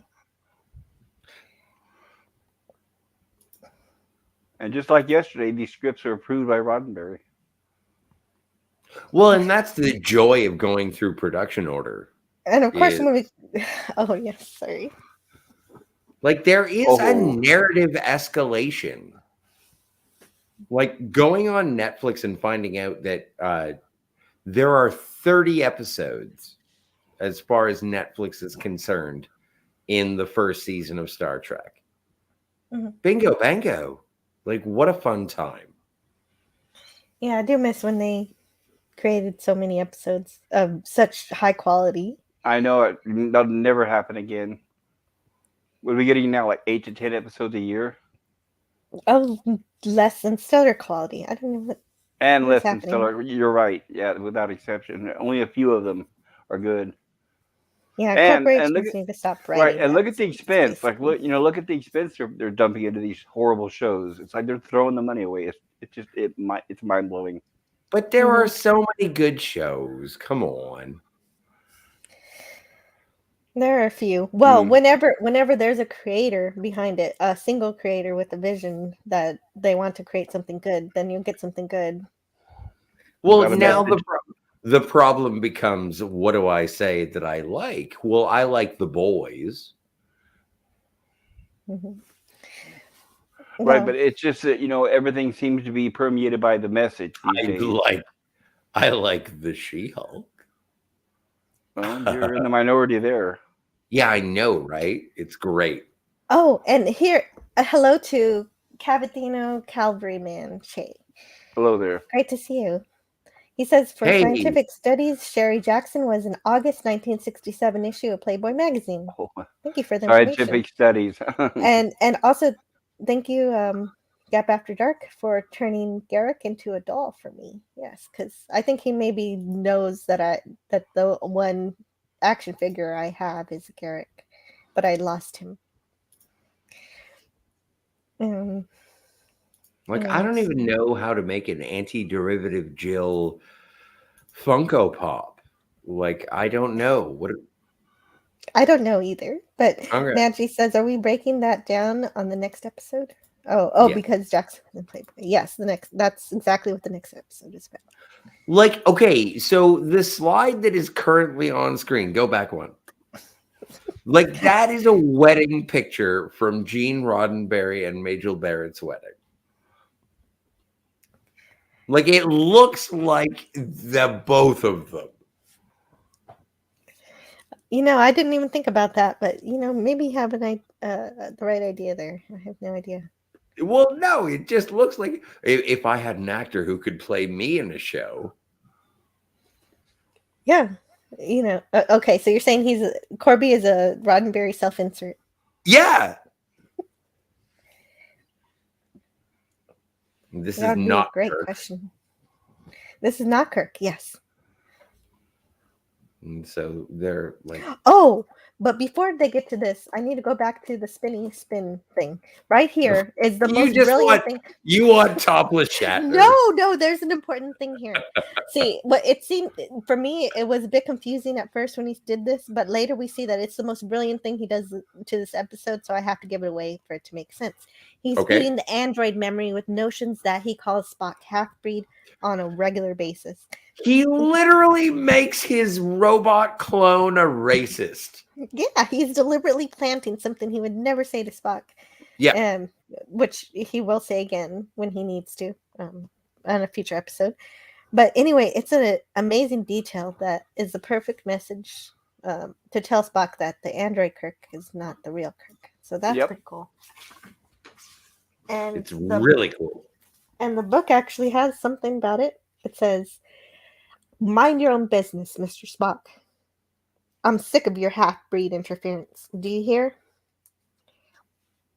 And the dictionary defines half-breed as the offspring of parents of different races, especially the offspring of a Native American and a Caucasian.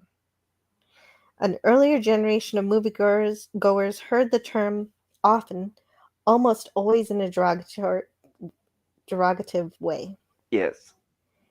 Half-breed characters were pivotal. I don't know why I can't read right now.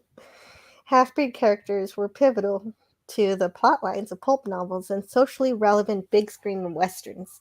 The later often cast with actors who elicited feelings of empathy from the audience, such as Elvis Presley in Flaming Star, Audrey Hepburn in The Unforgiven, and even Star Trek's Captain Pike, Jeffrey Hunter in The Searchers.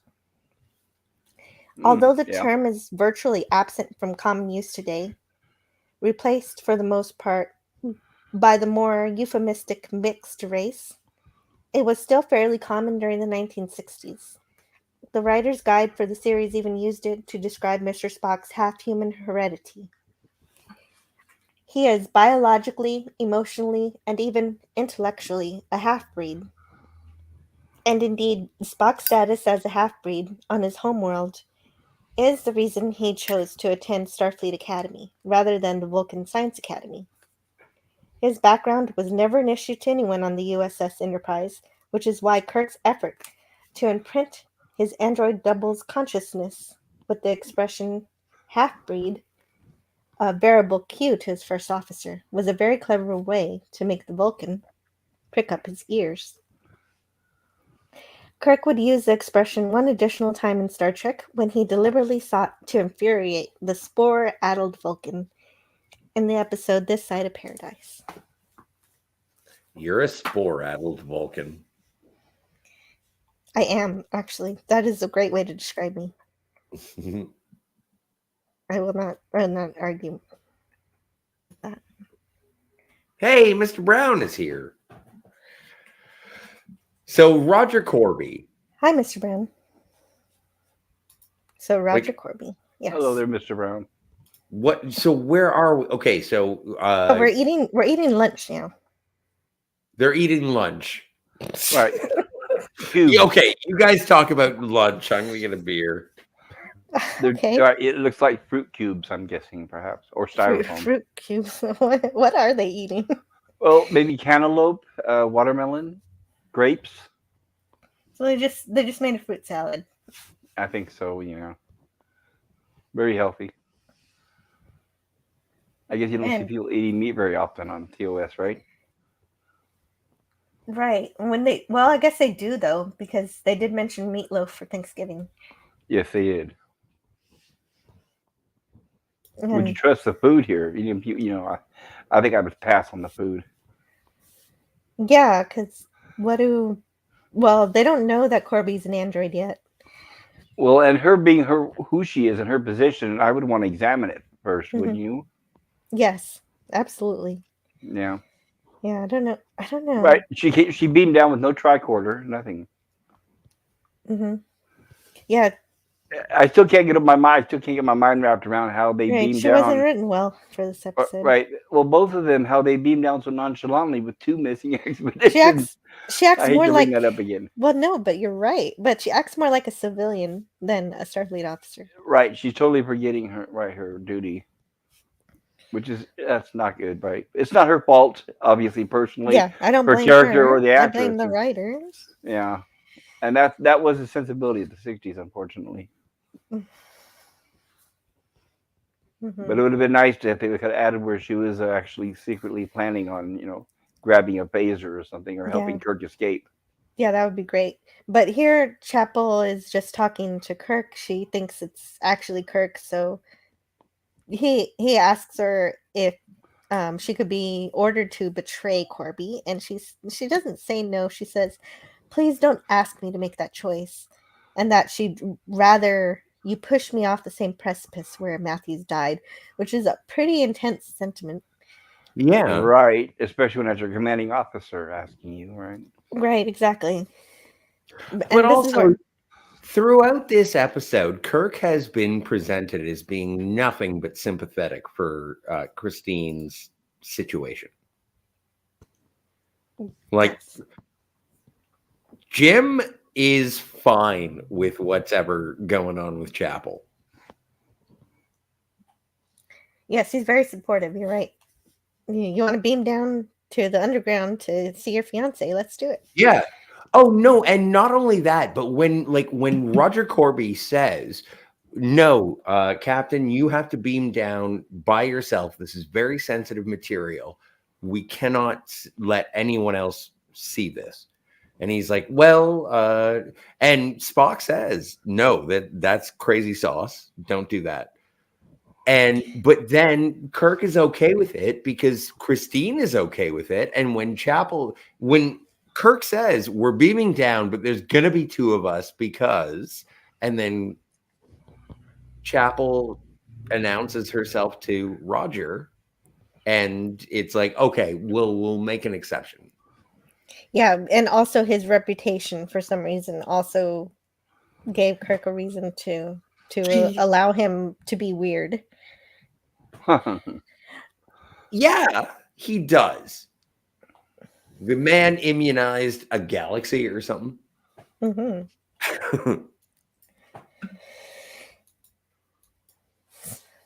But if only Corby wasn't late to the rendezvous point, probably most of this episode would have been kind of different. Well, it is a very hurry up and wait episode. Mm-hmm. So the real Kirk arrives at the table to have lunch, explaining that Android Kirk will never know hunger, but Android Kirk responds that he will never know starvation. So he thinks he's superior. And to test the android's memory, we learn a bit about Kirk's brother for the first time, George Samuel Kirk, whom only Kirk calls Sam. And George has a wife and 3 sons.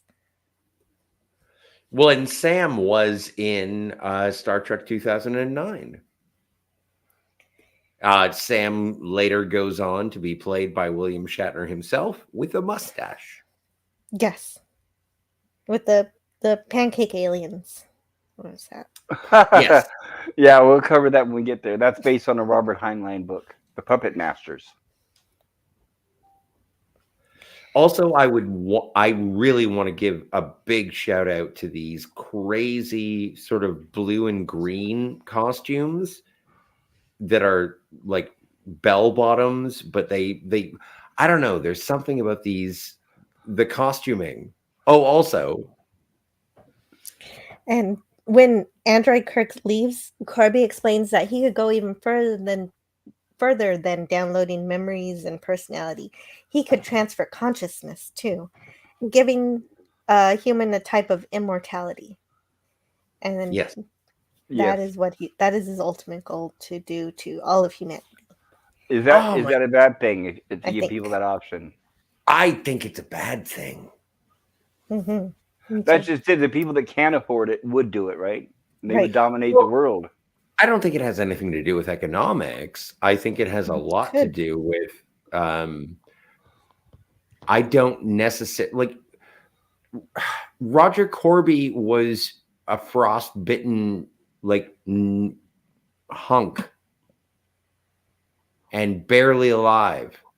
And so, yeah, if you want to turn into a robot, please feel free. But if I'm me and I'm just doing it for the greed of immortality, then no, you don't get that. Mm-hmm. Yeah, it's the concept of transhumanism here that we're talking about. Yeah, like, and I don't think that maybe I'm speaking out of turn, but like even at the end of the first season of Patrick Stewart, like at the end of that, he turns into a golem, like a robot, and it's just like, so you're not the same as you were. You didn't evolve. You sort of transfer. I don't know. Am I against transhumanism? That's the question. Well, that's not transhumanism. That's trans stupidism, because he goes into this golem that is mortal. It's not immortal like these androids are. Yeah, that was terrible. Anyway, let's get Kirk strangling someone. Yes, please. But thank God that we're not supposed to talk about that stuff on this show. Right. Thank goodness we have some spare rope laying around, huh? Mm-hmm. Yeah, it was just there. Cavatina Cavalryman wants to mention about Sherry Jackson. She described how they kept her side cleavage from happening. Double-sided toupee tape from William Shatner. What? What? That's okay. That's a good joke. Funny. It's a good joke. That's a joke, yes. But also it could be accurate. It could be. I don't know. Who knows? All I do is aspire for Shatner just hair. And if it's fake, I don't care. I love it. Except for Star Trek 4. And to the concept of transhumanism, Kirk responds, there are promises that he's heard in history from dictators. So he's equating Corby to dictators and oppressors like Genghis Khan, Julius Caesar. Well, that's why I'm thinking good people with good hearts. They know when to go. It just seems like the bad ones are the ones that would refuse to die. I don't know. It doesn't sound right to me. It just doesn't mix. I agree. And Corby is still lost in his dream, saying that transferring humanity into androids could get rid of jealousy, greed, and hate. But Kirk counters that it'll also get rid of love, tenderness, and sentiment. And Corby continues, no one need ever die again. No disease, no deformities. Why, even fear can be programmed away, replaced with joy. I'm offering you a practical heaven, a new paradise, and That's all not I him. need is your help. Yeah, that sounds like a zombie. Mm-hmm. Well, Corby but wants to be. Oh, go ahead. it also reminds me of something that we are going to get to is Dr. Richard Daystrom is like men need not die in space. Yes, And right. So let this computer do better for you. Yeah. What it can do, more superior, in a more superior way to your own. Precisely. Mhm. And that organization, and it is explored throughout Star Trek. I really like this episode. Yeah, this does plant the seeds for that kind of thing. For the artificial intelligence is introduced into Star Trek, and not a bad way, Well, and also smoking hot. right?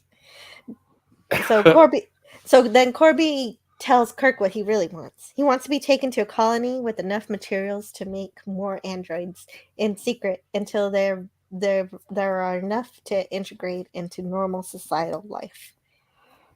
Yeah, that's doesn't sound good. No, it doesn't.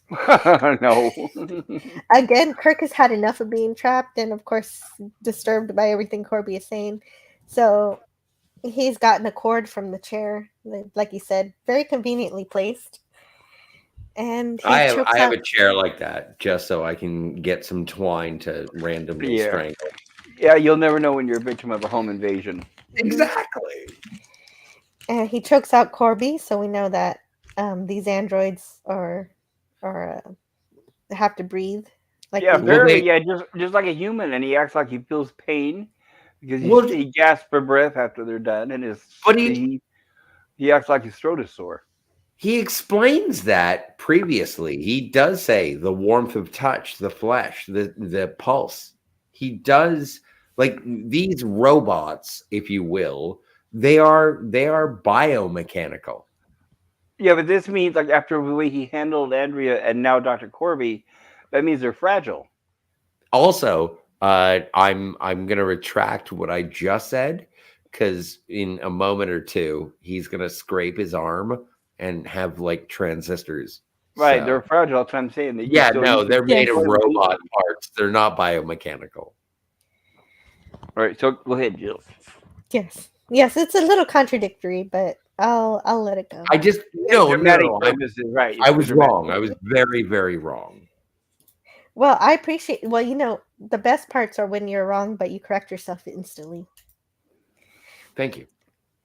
Lenrod says the outfits look like they're chopped up. That look like they chopped up two different jumpsuits and patched them together to make the two Yeah. colors. That's exactly what the book says happened, Yes, Lenrod. You're very perceptive. right. And there's a chapter in the book that I'm reading too where they were talking about how William Tice, the costume designer, couldn't just go to the store and pull things off the rack. Everything had to be unique. So the way he put together these costumes every week, I give him credit. And they said that people would joke with him, say, "Are you sure? Can you do it? Can you have this ready by this deadline?" And he's always a very serious man, very short in stature. And he would say, "Yes, I'll have it ready." And they said he never smiled. Even though people would joke with him, he never smiled. He was always about getting the work done. And he also worked on TNG, right? Yes.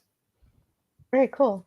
Yeah, all the way up to through TNG, I believe. I'm not sure how far he lasted. Son of a red shirt. And Son of a Red Shirt is here. Yeah. Well, no, it's really great when anybody from TOS makes their move into the Berman era, or the Silver anything Age. before 2005. Oh, Jill, we're gonna. You know what? We're gonna have to review the Kelvin trilogy. That's gonna be on a Friday near your birthday. The what? Yay! I can't wait. The what trilogy? The Kelvin trilogy. Well, what we don't talk about on this show. Oh, you're talking about. Oh, okay, never mind. Mhm.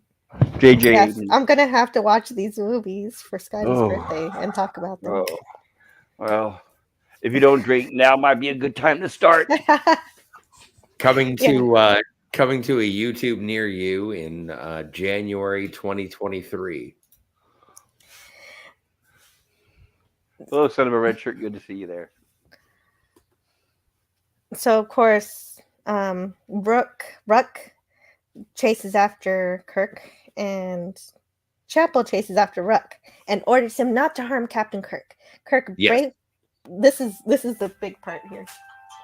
Oh, is this the part with the rock? Yes, Yeah, Gorilla's favorite scene. Let's all say that, right?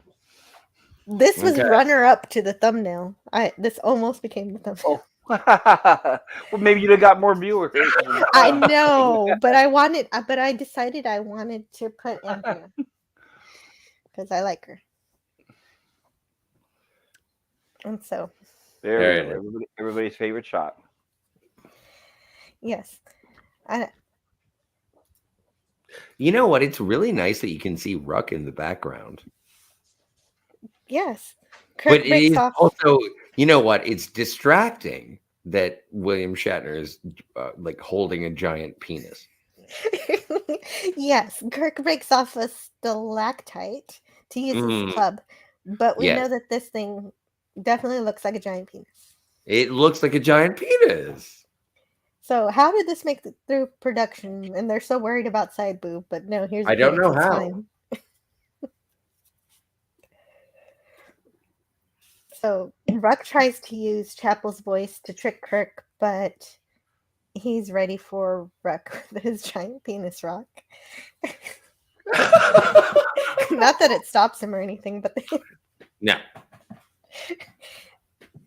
They struggle. Well, it's a very close up action scene.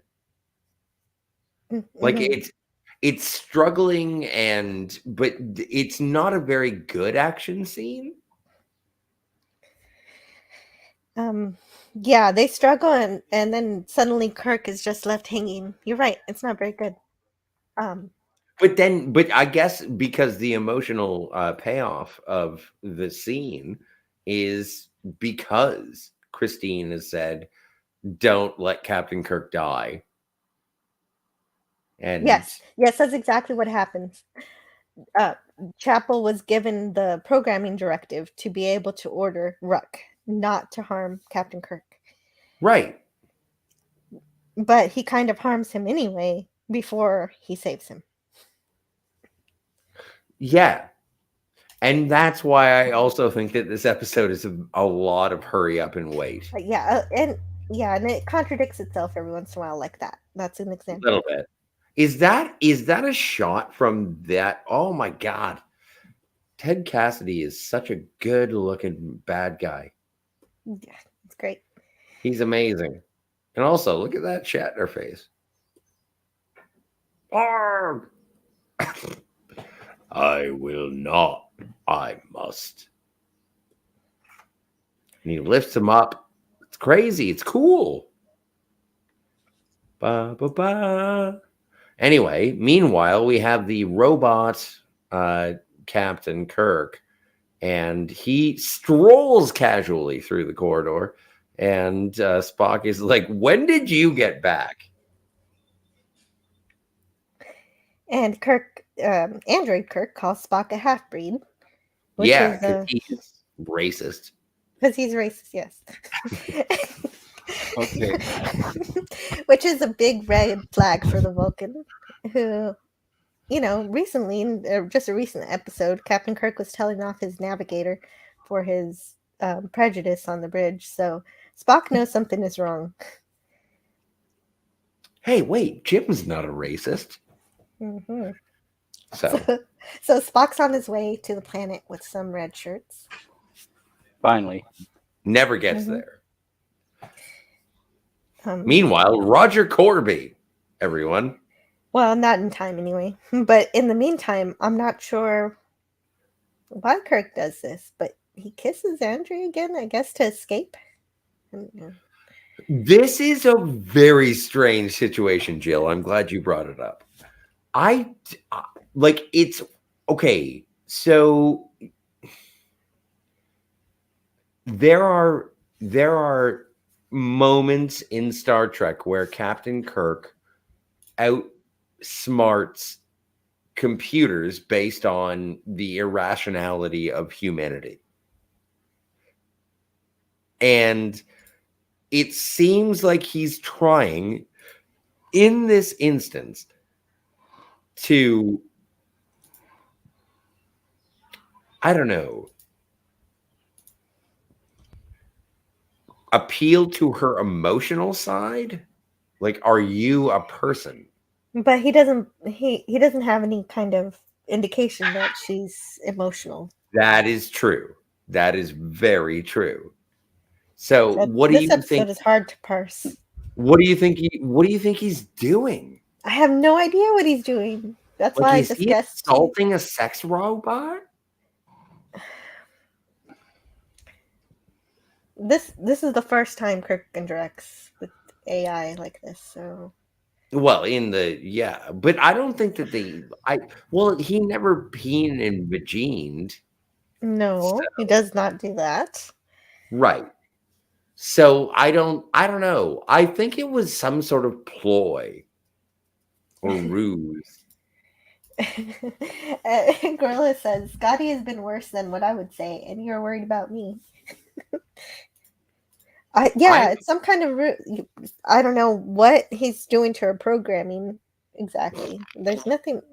I have no idea. I really so don't somebody know explain this to us. We're confused.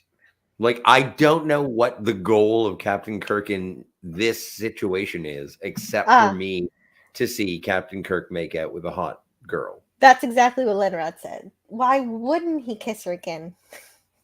Yeah. Okay, fine. All right. It happened.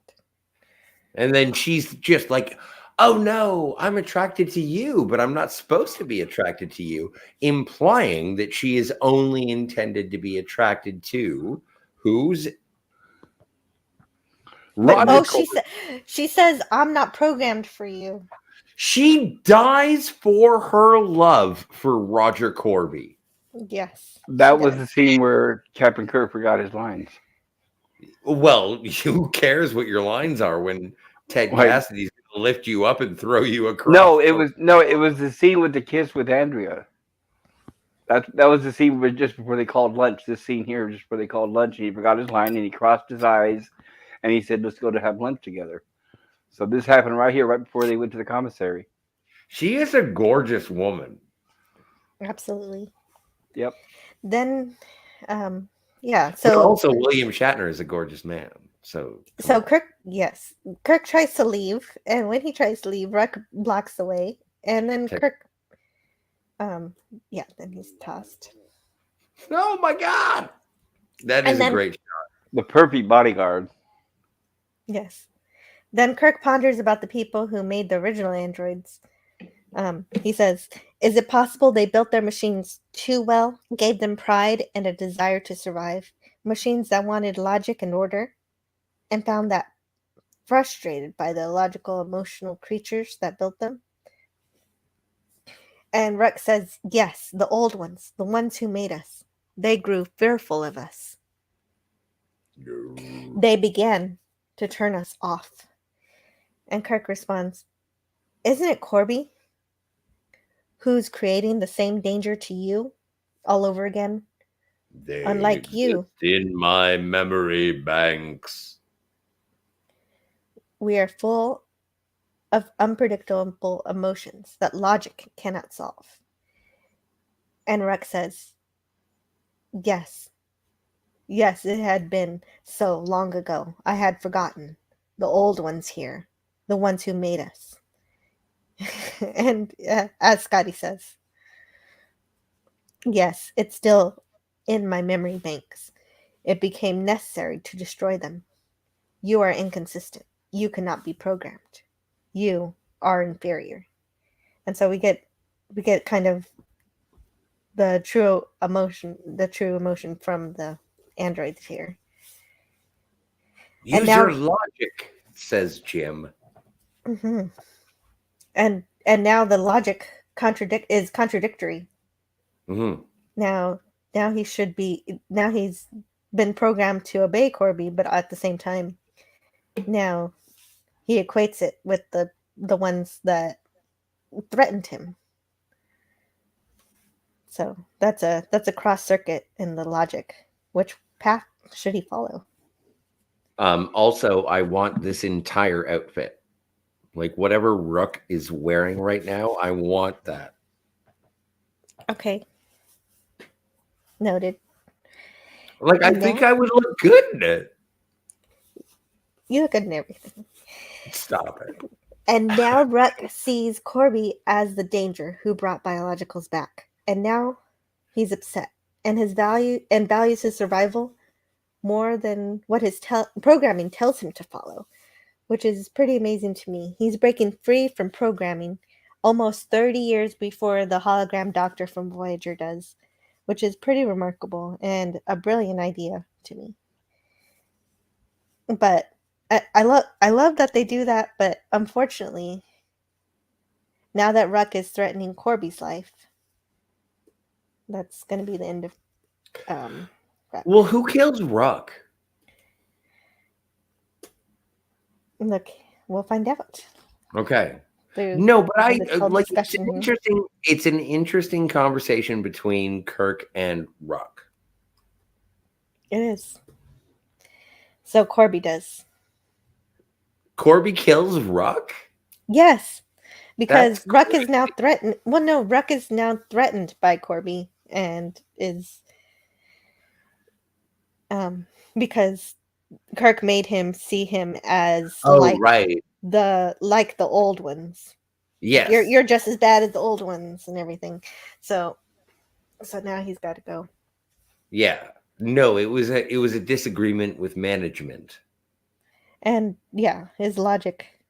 Mm-hmm. So this is the first time Kirk messes with the logic of an artificial creature. So this is the beginning of that rare talent he has.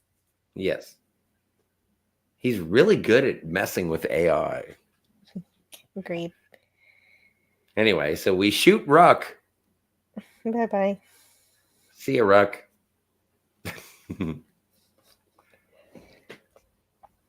Meanwhile, back Kirk at the Gap. Yeah, Kirk confronts Corby. They get into a fight. And then he gets his arm caught in a door. Oh! That looks like hurts. See, this is where I really start to empathize with Roger Corby. He was frostbitten and left for dead. And he was found by Rook. But this is also where, like, he is irredeemable because he killed the android that, saved his life. Exactly. That plays into the next quote here. For some reason, Andrea kills the Kirk outside, but I don't really see why. Until you said that makes everything make more sense. Because Kirk says, she killed the android Corby the same way you killed Ruck. Is this your perfect world? Your flawless beings killing off one another? Aren't you doing exactly what you hate most in humans? Killing with no more concern than when you turn off a light? Oh, my. Oh, no. I know. I just saw there were sex bots. I have to figure I thought this out. somebody was just really excited messaging, making comments. Okay. But okay. also, hello to Happy Infinity. Hey, Infinity. Anyway, I'm sorry that I'm not quicker on my draw. Oh, that's okay. I had to finish what I was saying, and I didn't realize it. But about what Ruck's outfit that you want, Cavatino Calbriman says, take some manly man to wear pink and feel secure with his manhood. It's aggressive salmon. It's not pink. And to what Kirk says about not caring about life in this case, Corby says, I'm not a computer. Test me. Ask me to solve any, equate, transmit.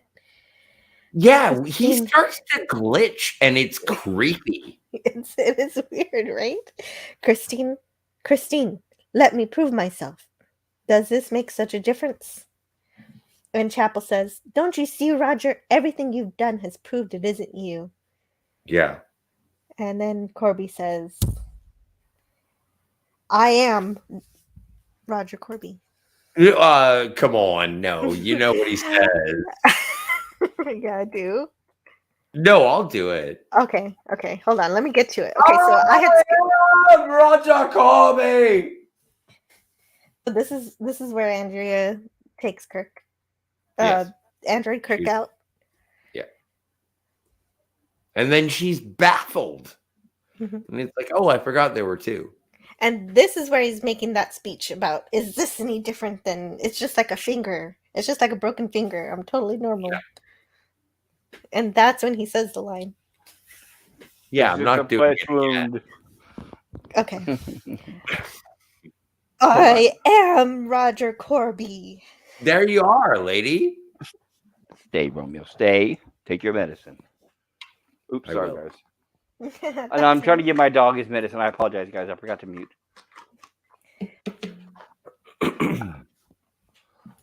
Oh, I keep seeing the bots still in the StreamYard, and I think they're still here. Lenrod says, if you got bots, then it means the show is on the radar.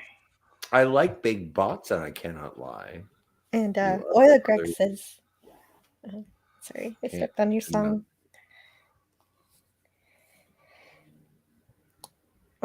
Andrea killed Robot Kirk because he wasn't attracted to her, and she was experiencing her first emotions. Oh, is that why she killed him? I could not piece that together. Like, she just, like, oh, you won't kiss me. Right, so her Shooting first you. emotion is jealousy. I didn't pick up on that. Thank you so much, Oiler Greg. I am, of course, a spore-addled Vulcan, so I didn't catch it. Captain Infinity says, we're not computers, Sebastian. We're physical. And yeah. So after demonstrating that, so after this demonstration, suddenly at the end of the episode, like Euler just said, she found her emotions at that moment. So now she's breaking free from her programming, which should state that she has no emotions, but now she has a full range of emotions. From jealousy to now love. And that she loves the android Corby.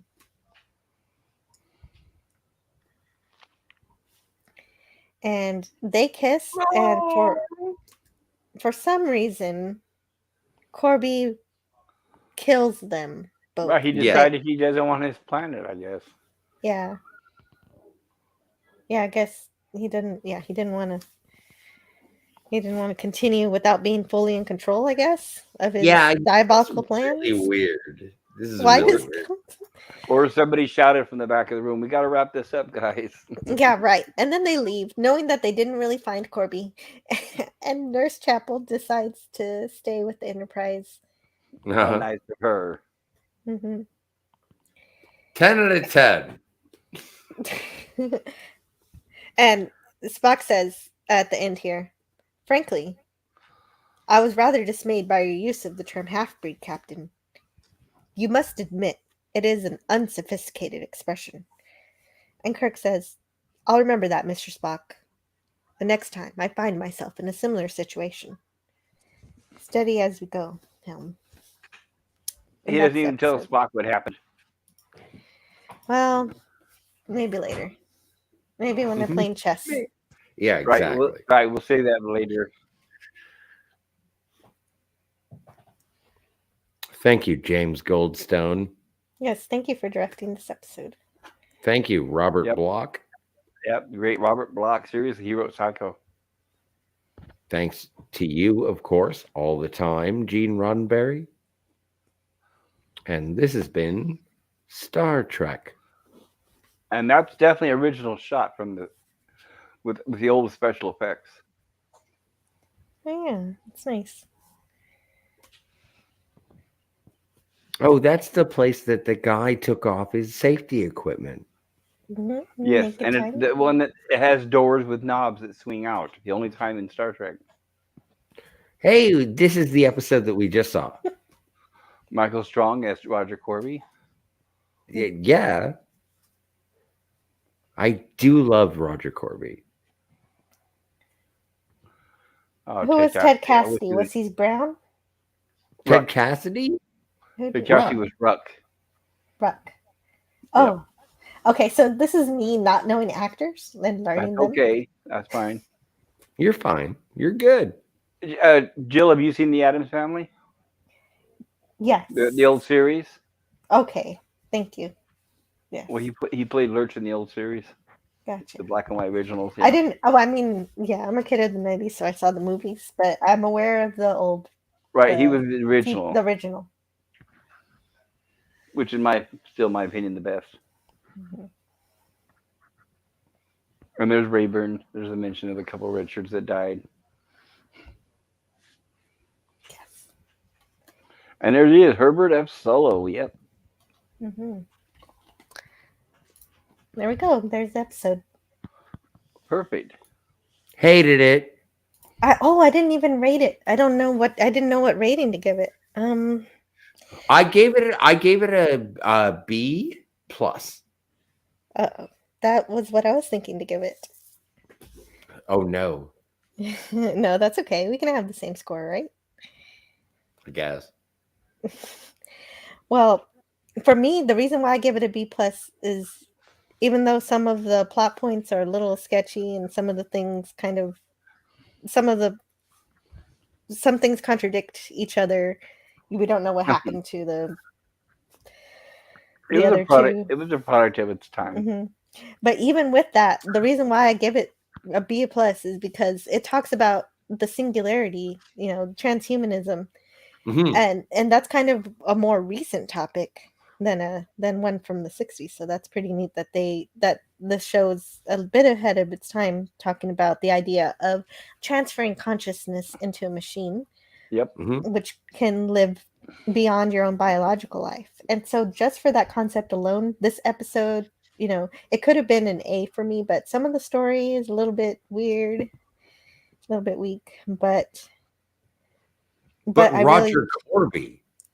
but Roger Corby and explaining the biological progenitors of the androids was kind of neat to think about how a race can be wiped out through their own creation, which I just found out today from the book has to do with Lovecraft, H.P. Lovecraft. Oh no, not Cthulhu. and and just that mystery is good enough, but the reveal that Corby's an android is great because he spends the entire episode trying to keep away from human contact, which at first makes no sense at all the first time through, but because even if he were a human scientist trying to keep his research alive and unfettered, he'd still be happy to see another human. But so then when he's revealed as an android, it makes sense why he's disconnected from humanity. Yes. The only part that keeps it from an A, the only part that keeps it from an A for me is I'm not sure why he kills himself in Andrea. Except maybe he realized his plan to replace humanity with androids wouldn't work. Um, I'm just not really sure. It's kind of unclear to me. So B plus for me. What about you, Scotty? B plus. I said. Hmm. But wondering if you had any notes. Oh well. Okay. So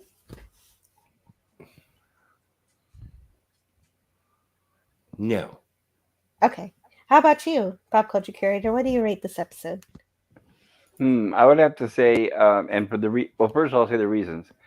I Mhm. really like the Ted Cassidy character. I think he's a wonderful guest star, and I can say very imposing. I wish we would have seen him more in Star Trek.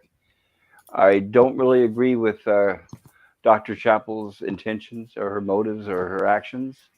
They don't seem very professional, but I understand. Just like True. yesterday, it was part of the script.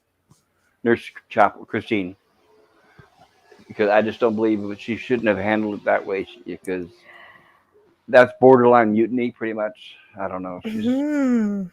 She's trained for a reason, but she let her love of basically an ex boyfriend kind of override her logic and her duty, which not quite right.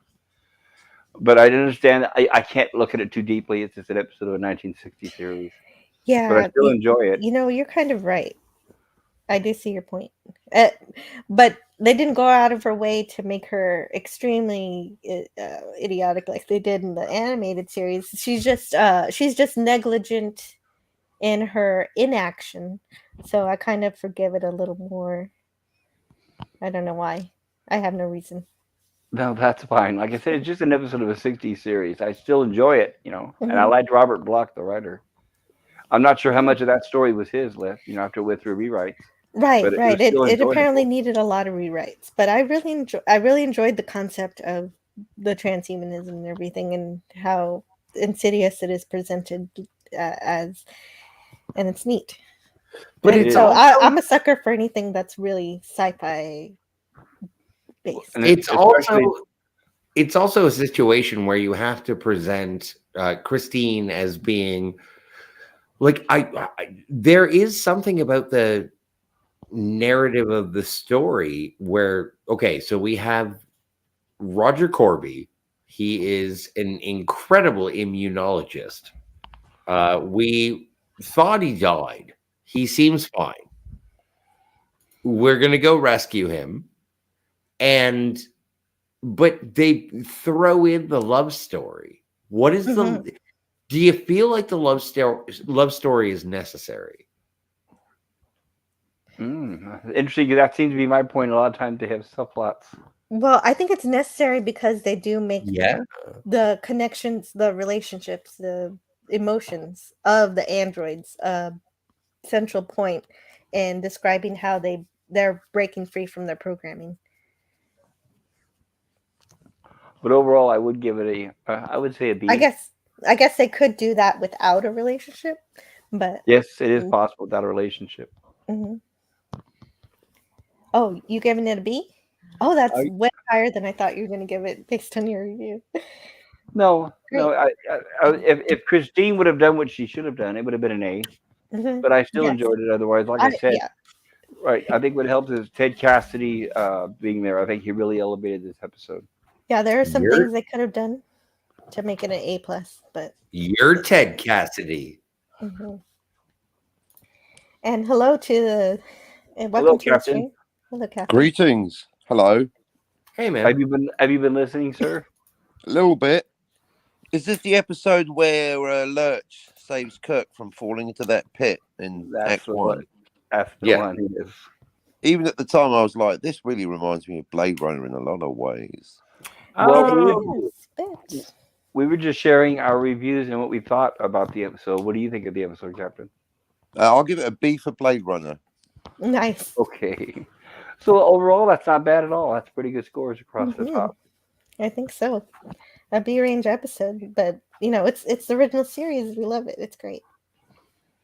Lots of great, amazing stuff that comes out of the series. And we never found out what happened to those two expeditions. No, Yeah. there are so many things that make me want to give this an A, and so many things that force me to not. Right. And no mention of the two red shirts that died, I guess. Yeah, they died. You know, We're sad. send two Well, more. they're there to remind us that the threat is real. Yes, they represent us, the audience. Expendable no. shirts. Being a part of Starfleet, like it is a dangerous situation. Yes. Well, it Also- was supposed to be like sort of in the same theme or vein as like Twilight or Outer Limits and Twilight Zone and stuff like that. So yeah, like Man Trap. Some episodes were clearly horror. Yes, and Lenrod says he's got to go. So goodbye, Take care, Lenrod. Lenrod. See you later. See you I hope later, you have Rod. I hope you have a great day at work. Enjoy. And Dalek says, "Too bad I couldn't join you tonight, Jill. Maybe next time." Yes, of course, Dalek. You're always welcome here. Very cool. Yee, doll. And Pierre Kelly says, especially Tales from the Crypt and Tales from the Dark Side. I really loved Tales from the Crypt when I was a kid. Me too. At first, actually, though, since I was small, I ran away from the screen. I was extremely scared of the Crypt Keeper, and then I kept running away from the screen until one day I didn't run away, and then I started watching it. Oh, So yeah, I was kind of small. Matt G says hello to Dalek. Hail Dalek. Oops. Oh no! That means that I've got to end the show. yeah. pretty That's soon. like your third alarm that went Oh, off. the show is Yeah. over. I Oh, arrived no. in the nick I of know. time. I know. I've got so much chat here. We could go for another hour with the chat that I haven't read yet, but We're nothing without the chat. And yet, Well, you- no, I know. I really appreciate the chat. But what I will do is close the poll. thoughts and prayers to the chat. Yes, thank you for listening to me and Scotty and Pop Culture, and welcoming Captain to the stream. Hello. Who are you again? So Good question. yeah, A so guy drinking the coffee. he's drinking a coffee. Okay, but I'm gonna end the poll here. Oh, I know you. You can do it in the poll. I've just showed up. What have I done? So what grade do you give What Little Girls Are Made Of? So 53% give it an A to A plus, and 30% give it B to B plus, and only 15% give it a C. So that's pretty good. That's great. Yep, that's great. That's That's a good spread there. nobody hated like it that that. we can see totally. At least Right. not everybody. So that's nice. I love Roger Corby.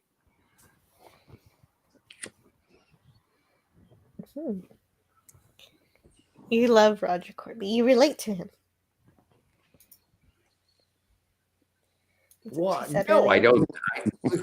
Well, you said that. No, No, I you said did that say earlier. that. No, I I'm did just say that. And you know what? Now that I reflect after watching or discussing the episode with you guys, I'm going to say, no, I don't necessarily like identify with Roger Corby. He's kind of a crazy man. He's kind of crazy. He's an insane man. So no, but I enjoy the performance. I enjoy the character. I do not want to be him for Halloween. You'd rather be Ruck. No, I'd rather be Richard Daystrom, but they won't let me. Well, you could wear his uniform. Yeah, but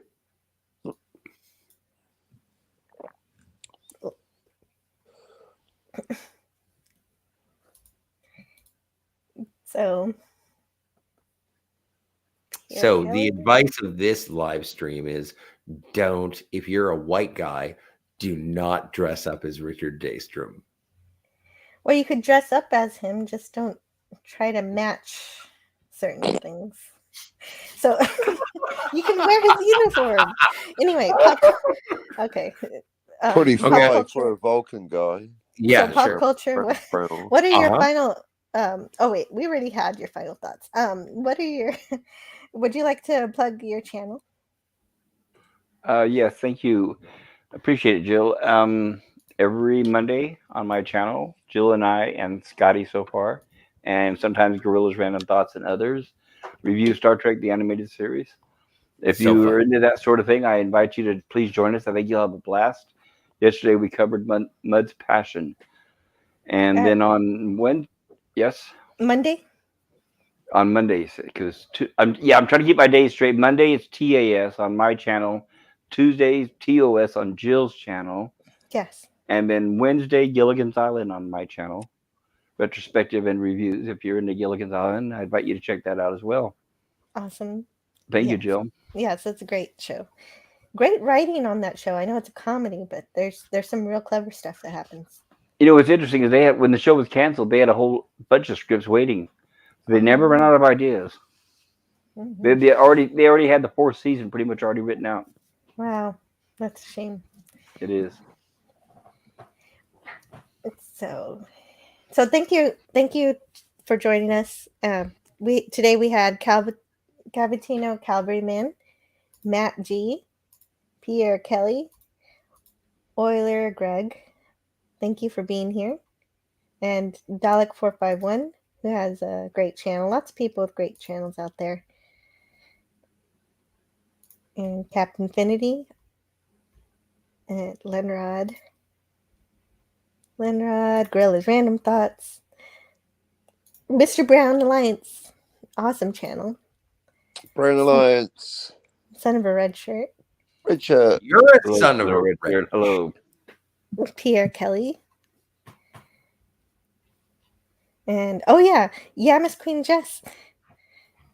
Yes, yes. So cool to see her. And Gap After Dark, Nerdporo Lifeform. Cam. Another wait, Cam's here. Is there a cam in the Justin. hizzle? LGD. Yes, Cam. You got to be kidding me. That's awesome. Yay. I'll scroll back down in a minute. And thank you also Lemon Pie for stopping by. Hey, Lemon. Yes, And if give I it to forgot Lemon anybody, Pie. sorry. And so, hello to Cam. That's a great surprise. He says, Jill. Hi, Jill, Captain, Scotty, and Super. Just in time to say hi and goodbye. Since you're ending, I don't feel as bad for not being able to stay. I hope you're all well and have a great day. Yeah, Take care, sir. Yay. I'm excited to see you. That is really great that you stopped by, even if we were still going and just wanted to say hi. I like that. Me too. And And yes. Poopy. And also hello and goodbye to Snortapoopus Cuber. Hey. Well, I'd love to stay and chat a bit more, but I gotta go I gotta go do some errands, pick up children and things. So have a great day, everybody, and stay tuned for the trailer I'm going to play here. There's a party at my place. Oh, right, I forgot. Scotty, tell me about your channel.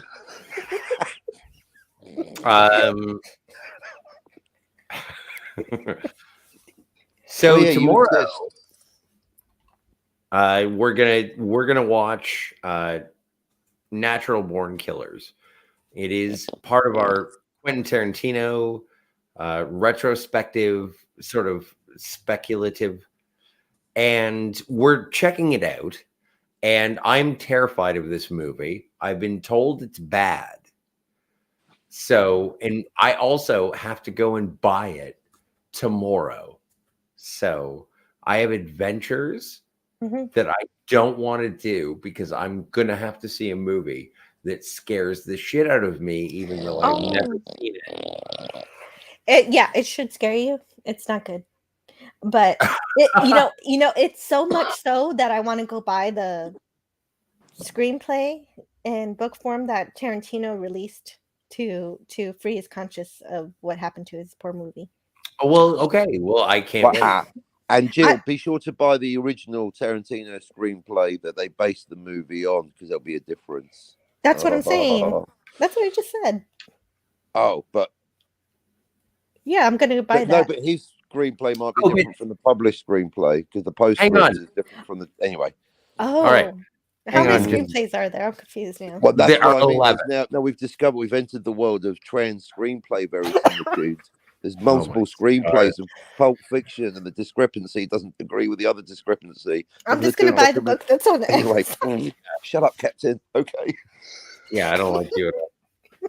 No, I do, but I'm just going to get the easy thing that I see, and we'll see what happens.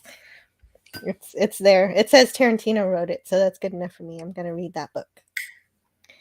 So that'll be a great show, Scotty, that you're going to have tomorrow, Wednesday. Oh, I'm going to be so scared of it.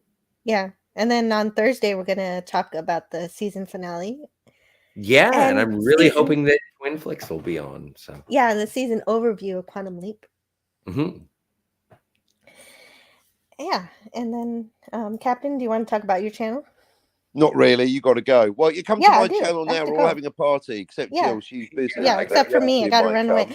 Maybe I'll listen while I drive. We'll do that while you do. I'm already feeling it. You got a red alert. Red alert. Red alert. Red alert. Yeah, red alert. I got to go back to the reality calls. Say hello to reality. No, I don't want to. but I guess I won't. Well, no, but you have to. Come But I on, have Jill. to. I do. Okay, so Sign off, catchphrase. For anyone that wants to avoid I reality, don't join me in have about a 1 sign-off minute on the captain catchphrase. You need to channel. help me. You need to help me come up with a catchphrase, Scotty. Sign So off, until then- catchphrase. I until deny then- the reality. Steady as So- she goes.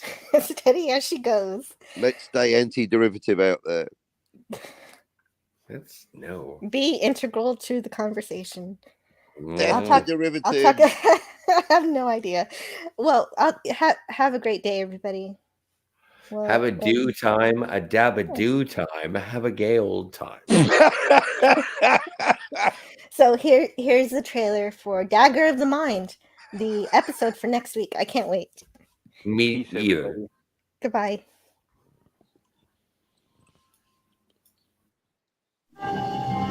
Captain's log, stardate 2715.1. Exchanged cargo with Penal Colony and Tantalus 5. All sections go to alert condition 3. We may have an intruder aboard. Don't you remember the science lab Christmas party? Yes, I remember. You dropped in. Yes, I remember.